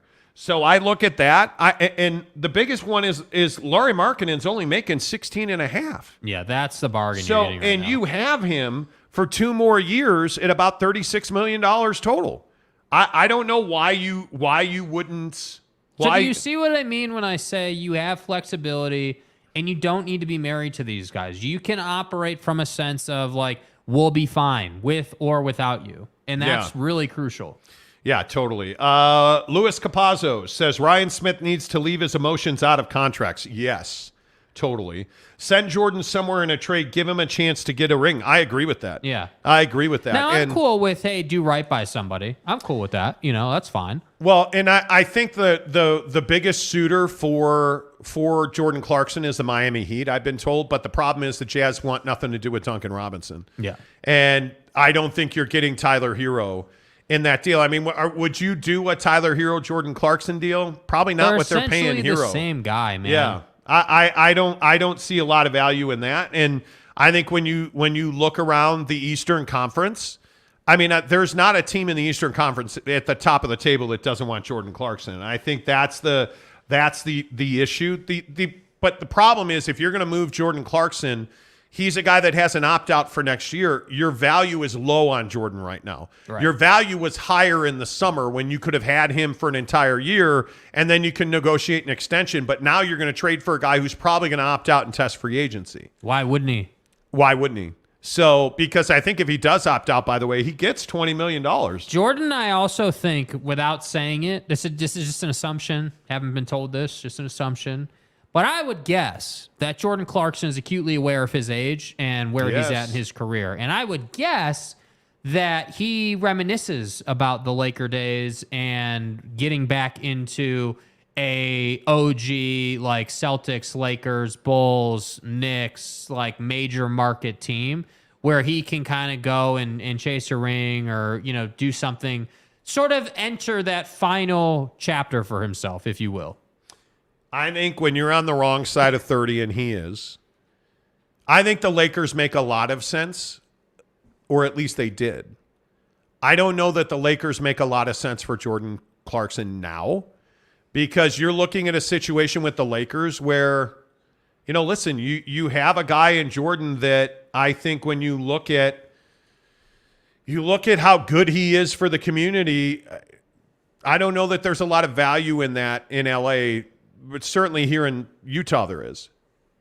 The bigger issue is, are you willing to give up a first-round pick to get Jordan Clarkson? And I don't think the Lakers are willing to give up a first-round pick for anybody. Yeah. I think they want to hang on to their first-round picks. And I think, though, that Jordan Clarkson, we were at the Laker game a couple of weeks ago. If Jordan Clarkson's on that team, they win that game. Point blank. If it's Jordan Clarkson instead of Dennis Schroeder, they win that game. Right. The Lakers are in a position where they're going to miss the playoffs again. And I understand why they would want to add a Jordan Clarkson and a Malik Beasley. But are they willing to give up a first-round pick? Why would you give up a first-round pick for those guys? Yeah, and that's what I mean. If you're Jordan Clarkson, that's why you would want to enter free agency. Because again, I think people don't realize, like, players aren't stupid. Players know, like, hey, the Lakers have a couple of first-rounders here. And I know that like in the organization, we didn't do the bogey deal because they didn't want to give up picks. So if I want to go to the Lakers, I probably shouldn't expect them to be giving up picks for me, being that what is he, 32 or whatever he is now? And Jordan? No, Jordan's 30. And I think once the start of next year, he'll be 31. He's going into his 31-year-old season. So he's still like 31, because of what guys like Bron have done in the league. 31 no longer has the "you're old" label on it, but it does have the "you're getting old" label on it. By the way, have you come around at all to my take that the Lakers are wasting LeBron? Oh, they're definitely wasting LeBron, 100%. Okay, I think LeBron is doing a bit of flexing right now. If I'm being honest, I think he he understands that he needs to stay relevant. I think he understands that the Lakers are no longer an organization that you can go to and it's just assume that you'll be in the playoffs. And I also think that LeBron is somebody who deserves to go to the finals, ideally 3 or 4 more times. That's what I think he deserves based on what he's done. The same record as the Oklahoma City Thunder. And the problem is, what like, so you Are walk, you serious? Dude, you walk into crypto, and you're like, wow, this place is a palace. You quickly understand just how big of a deal it is to play there, and it's really sad. Like we saw LaMelo, which, by the way, I really like LaMelo's game. He's still a little immature though, if I'm being honest, but like his game a lot in person. But what bothers me is that it's like, dude, just the same way the ball doesn't find Laurie 3-4 possessions in a row, there are times where Bron, specifically when Westbrook's on the floor, where Bron won't see the ball for 2 to 3 possessions at a time. And what do you know? They go empty 2 to 3 possessions at a time and typically turn it over. So that's why I say, if I'm LeBron James, I'm staying in LA. I'm just married to it because it's LA. It's a great lifestyle. Your kids are doing great. Bronny and Bryce are clearly both going to go to the league. Like, you're in a great spot. But it is frustrating as hell not to be making the playoffs. And I don't know what you do about that if you're LeBron. Like, I don't know how, like, this isn't David Griffin anymore, man. This is Rob Pelinka. This is Genie. Like, this is the Lakers. Like, you don't have that same hammer that you used to have. So, I don't know. I think it's really, Bron is in a difficult spot. There's no question about it. And I don't know what he does about that. I don't know how you change that. Yeah, I don't know. And I think it's very difficult to fix the Lakers right now. Jeannie Buss, I think, is in a very difficult situation. She needs, in my opinion, a better basketball guy than Rob Pelinka can give her right now. Because you've got to make some really tough decisions. You got to trade Anthony Davis, period. There's nothing else to talk about. I don't understand this whole concept of just chill in this roster. Like, it feels like you've just been sitting here for, like, it hasn't been 5 years, but it feels like it's been 5 years. But the issue isn't even, with all due respect, the issue isn't that they've been stuck for 5 years. The issue is you won a championship and you got happy. The secondary issue is you have misvalued the impact of first round picks. I'm looking at Bojan Bogdanovic in Detroit, and I still maintain that Danny Ainge and Ryan Smith put a thumb in the Lakers' eyes by giving him away for free. Bojan. For free, they gave away Bagsnatchevich to Detroit. Bojan Bogdanovic. You gave him away for Saban Lee and Kelly's O'Clinic. Like, you just gave him away. You gift wrapped it by saying that Olynyk and Danny were great friends, and Olynyk's going to have some huge Kelly's impact. had a good impact on this roster. But let's stop sugarcoating this. You made that trade to screw the LA Lakers. By the way, Holly Rowe is doing the Rose Bowl for ESPN and ABC. Great. She's great on football. Don't have a problem with it. Anyway, the point is, the Lakers should have given a first-round pick to get Bojan Bogdanovic and Malik Beasley from the Jazz. Yeah. And they didn't. It was a huge mistake. And frankly, what you should have done is given a first-round pick and a player. You should have given up Austin Matthews to get Bojan Bogdanovic and Reeves. Austin Reeves, thank you. I said Austin Matthews. Yeah. Hockey reference. You should have given a first-round pick, in my opinion, to get Austin Reeves and whoever you want to throw in there. Yeah. To get Pat Bev and Bojan Bogdanovic. Austin Reeves is a hell of a young player. The Jazz, I think, would have done that deal by what my sources have told me, but the Lakers didn't want to give up a first-round pick. And that's mind-blowing to me that they didn't want to do that. If you had Bojan Bogdanovic and Pat Beverly on that team, and you, again, are not so reliant on... They lost to Charlotte because, A, Bron can't tie his shoes, and B, Dennis Schroeder bricks threes. Dennis Schroeder is a nothing burger. Nothing. That's where they are in LA. They're relying on Dennis Schroeder to hit a three-pointer to win a game. It makes no sense. Wide open three-pointer. In the corner, just unmolested. Like uncontested, unguarded in the corner. Right. Unbelievable. All right, let's see. Luis Capazzo says, I was right. I was right. Always an excuse. Talking about duck season. Oh, God. Hi, duck season. Austin Napierski says, I miss Bojan so much. Yeah. I think we as a fan base did not appreciate Bojan Bogdanovic. We didn't appreciate how do I say this? The worst mistake that Jazz fans made over the last 3 years was overvaluing this team. Bojan. Because you just put too much pressure. The expectations were far too high. And again, if you've listened to the show for any amount of time, you know we have said for years this was not a championship contender. Mm-hmm. Not the way it was built. And I think Bojan Bogdanovic was a wonderful player when he was here. Yeah. He really was very good for the Jazz, but he was maxed out, unfortunately. Provo Cougar fan says LeBron James to the Celtics. I don't think that he will leave L.A. And if he leaves L.A., I don't see him going east because his kids are both really high-level prospects. Bronny had an unbelievable weekend. His kids are both high-level prospects.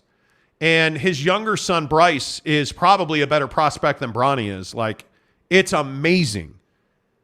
And they both play in Los Angeles. So I have a hard time seeing LeBron leaving LA. And if he did, my guess is he's not going anywhere that's even questionable. He'd wind up in Golden State. I think if he left LA, I have to believe if he was going east, I can't see him going to Boston. Because I just, how do you do that to Cleveland? I think he's made or broken his legacy in LA. Yeah. And that's a team, he went there because they perennially compete for a championship. Only they don't. So, I don't know. We'll see. Lewis says, Russell Westbrook, what a great addition to the Lakers. Rob keeps us all scratching our heads. Yeah. Yep. He really does. And Westbrook's actually not that bad as a sixth man. He really isn't. So, yeah, I don't know. Duck season, good morning. Well, not good morning, but average to see you, sir. Can't wait for Utah to embarrass the Pac-12 again. We're only here for one reason. Well, you need to you owe us $100. Hey, still haven't paid up. I mean, it's pretty embarrassing. You know, he never will pay. Never will pay. He says Oregon carries the Pac-12. Well, I mean, don't you have to win a Pac-12 championship recently? Well, they carry the Pac-12 from the comfort of their own couch because they're not playing football anymore. But they have won back-to-back Pac-12 championships and gone to the Rose Bowl both years. Oh, wait. No, that's not true. Actually, that's a lie. That's Go Utah. play intramurals, brother. It's Utah. It's Utah. Talking with Raphael podcast on PBS. Says, does the Jazz have a championship caliber player currently? They don't. No. I don't think Raphael, and I think we've talked about this, I don't think they have the best player on their team right now when they... Let's see. Hello. Tani, TT, what's up? That's Penn right, State T. over the Utah Utes. Don't think so. No. No. I think it's 35. I'll go 35-28. Utah wins. 35-24. I think that James Franklin gets out-coached badly here. I think to me, that's what happens is he gets out-coached badly. Yeah. So we'll see. But again, depth has got to play well. Money Parks has to play well for them to win. What are you looking at? Why are you gawking over here, man? Duck season is such a clown, bro. I'm sorry. San Diego State, sorry, I dude. paid, but the cameras were off. Ask Jake, I gave him the money. Right. Your tab for 2023 is $98.02. That's exactly right. He ain't wrong. That's exactly right. All right. Can we talk a little non-sports? Because it's already 9:10. Yeah. 9:10 already. 9:10. 9:10. Yeah, it's 9:10. What do you guys make of this Southwest Airlines story? So did you guys hear this story that they screwed people big time? What should the punishment for Southwest Airlines be? Something monetary. It has to be something monetary because the problem is Southwest, you're not being my problem with Southwest is, okay, you had the issue, right? As you always say on the show, it's not really about the issue, it's about how you react to the issue.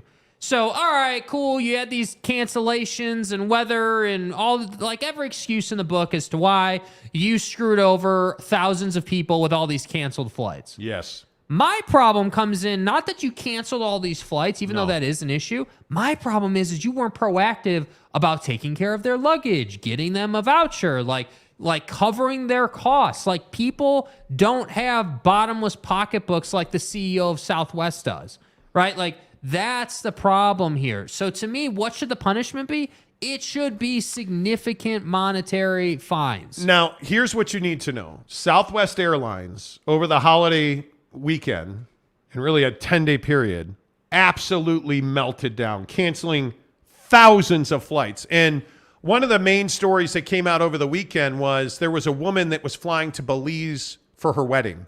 Her entire wedding party, her husband's entire wedding party, they all flew to Belize. Her flight got canceled. She didn't have her luggage. It went about its way, and they don't know where it is still. She winds up on New Year's Eve ringing in the New Year's on FaceTime because she couldn't get to Belize. And the resort that she went to in Belize will not refund her money. The services that she, hired to do her wedding will not refund her money. All of her wedding party, they all got there, and it was $70,000 in airfare. Right? So they paid significant sums of money. They're talking about $67,000 in hotel rooms. Dude. Southwest Airlines has not compensated her for that. They don't know where her luggage is.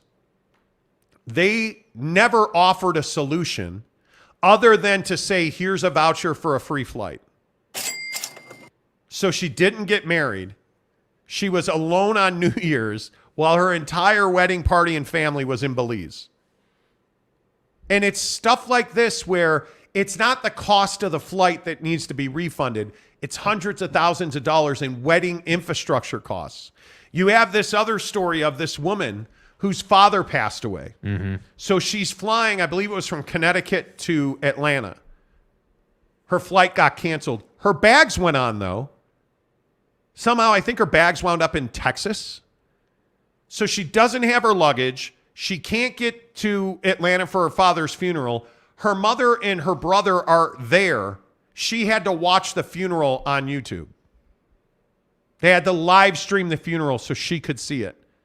And she's like, emotionally, you can't compensate me. I missed my father's funeral. And there were no solutions. And the worst part is, it was all avoidable. The worst part is that Southwest Airlines does business with Amazon. And Amazon handles all of their technologies except for one piece. Their old, antiquated ticketing and scheduling service. And what melted down on Southwest. So their ticketing systems and their scheduling systems go all the way back to their origination. They're old, they're antiquated. Their biggest problem is they don't have server capacity. What does Amazon do? AWS. That's all they do is cloud service, right? Who uses them? Delta, who has the highest customer service score. United Airlines, American Airlines, all the major carriers use AWS. Who does not? Southwest, Spirit, Frontier, all the lowest rated, worst reliability. They're always late. They're never on time. They don't use AWS. The industry standard is AWS. Yeah. And you have an airline like Southwest who uses them for all other kinds of things, chose not to pay the $20 million a year annually, according to reports, that it takes to use Amazon AWS to fully automate their ticket and scheduling systems, which is what all the other major carriers do. Mm-hmm. And now they melt down. And you know what the shame is? Southwest used to be a juggernaut in the game. Southwest used to be like a behemoth, and now they're not. And now they're an embarrassment, and it sucks. And the problem is as so many have pointed out, this is not Frontier or Spirit. This is a major American carrier at Southwest. A major carrier. Yes. And they supposedly, according to their CEO, were caught off guard by their system failures. You've had the same system since you founded the airline. And you were caught off guard by this. It's remarkable. So, what do? What should the punishment be for Southwest Airlines? I personally think that there is no other acceptable result besides significant financial penalty. Well, and I mean, everybody from the president to the Secretary of Transportation, Pete Buttigieg, like everybody's into this. They're doing, now, by the way, their schedule is back up to 100%. They're back online. Like everything's good. They still don't know where most people's luggage are, though. They don't know. To me, I don't know how that happens. Like, I don't know. Because they don't have a system in place to track it, which is unbelievable. They can tell you where it is. They can tell you, like my niece flew from Phoenix to Los Angeles, had to catch a different flight. Her luggage wound up in Orange County.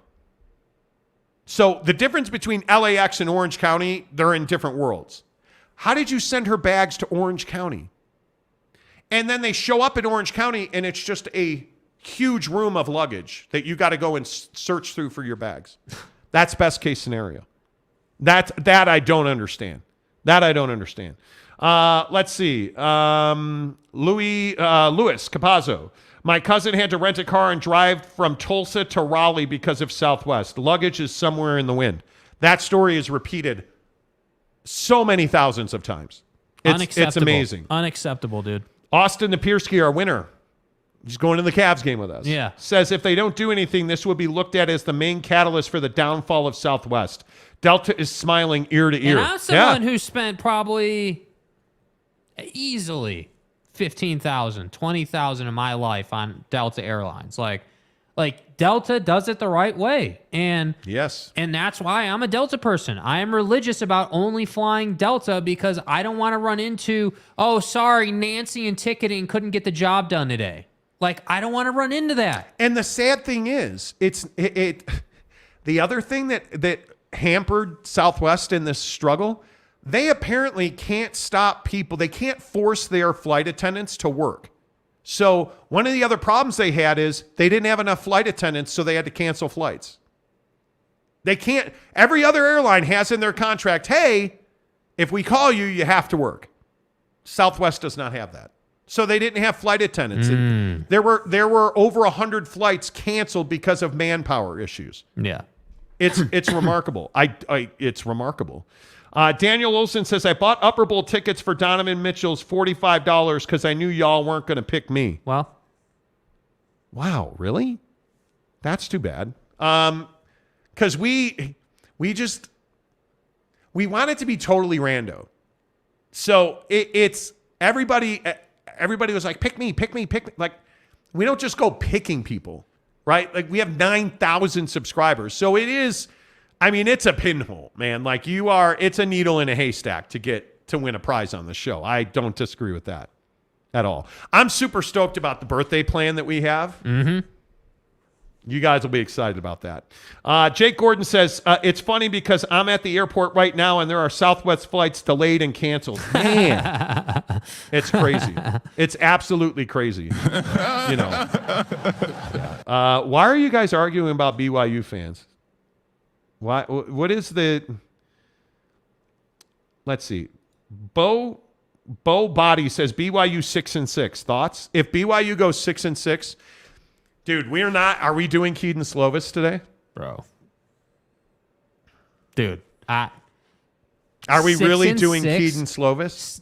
For 6-6 to happen, somebody would have to come down from the heavens and play quarterback. I'm just telling you that right now.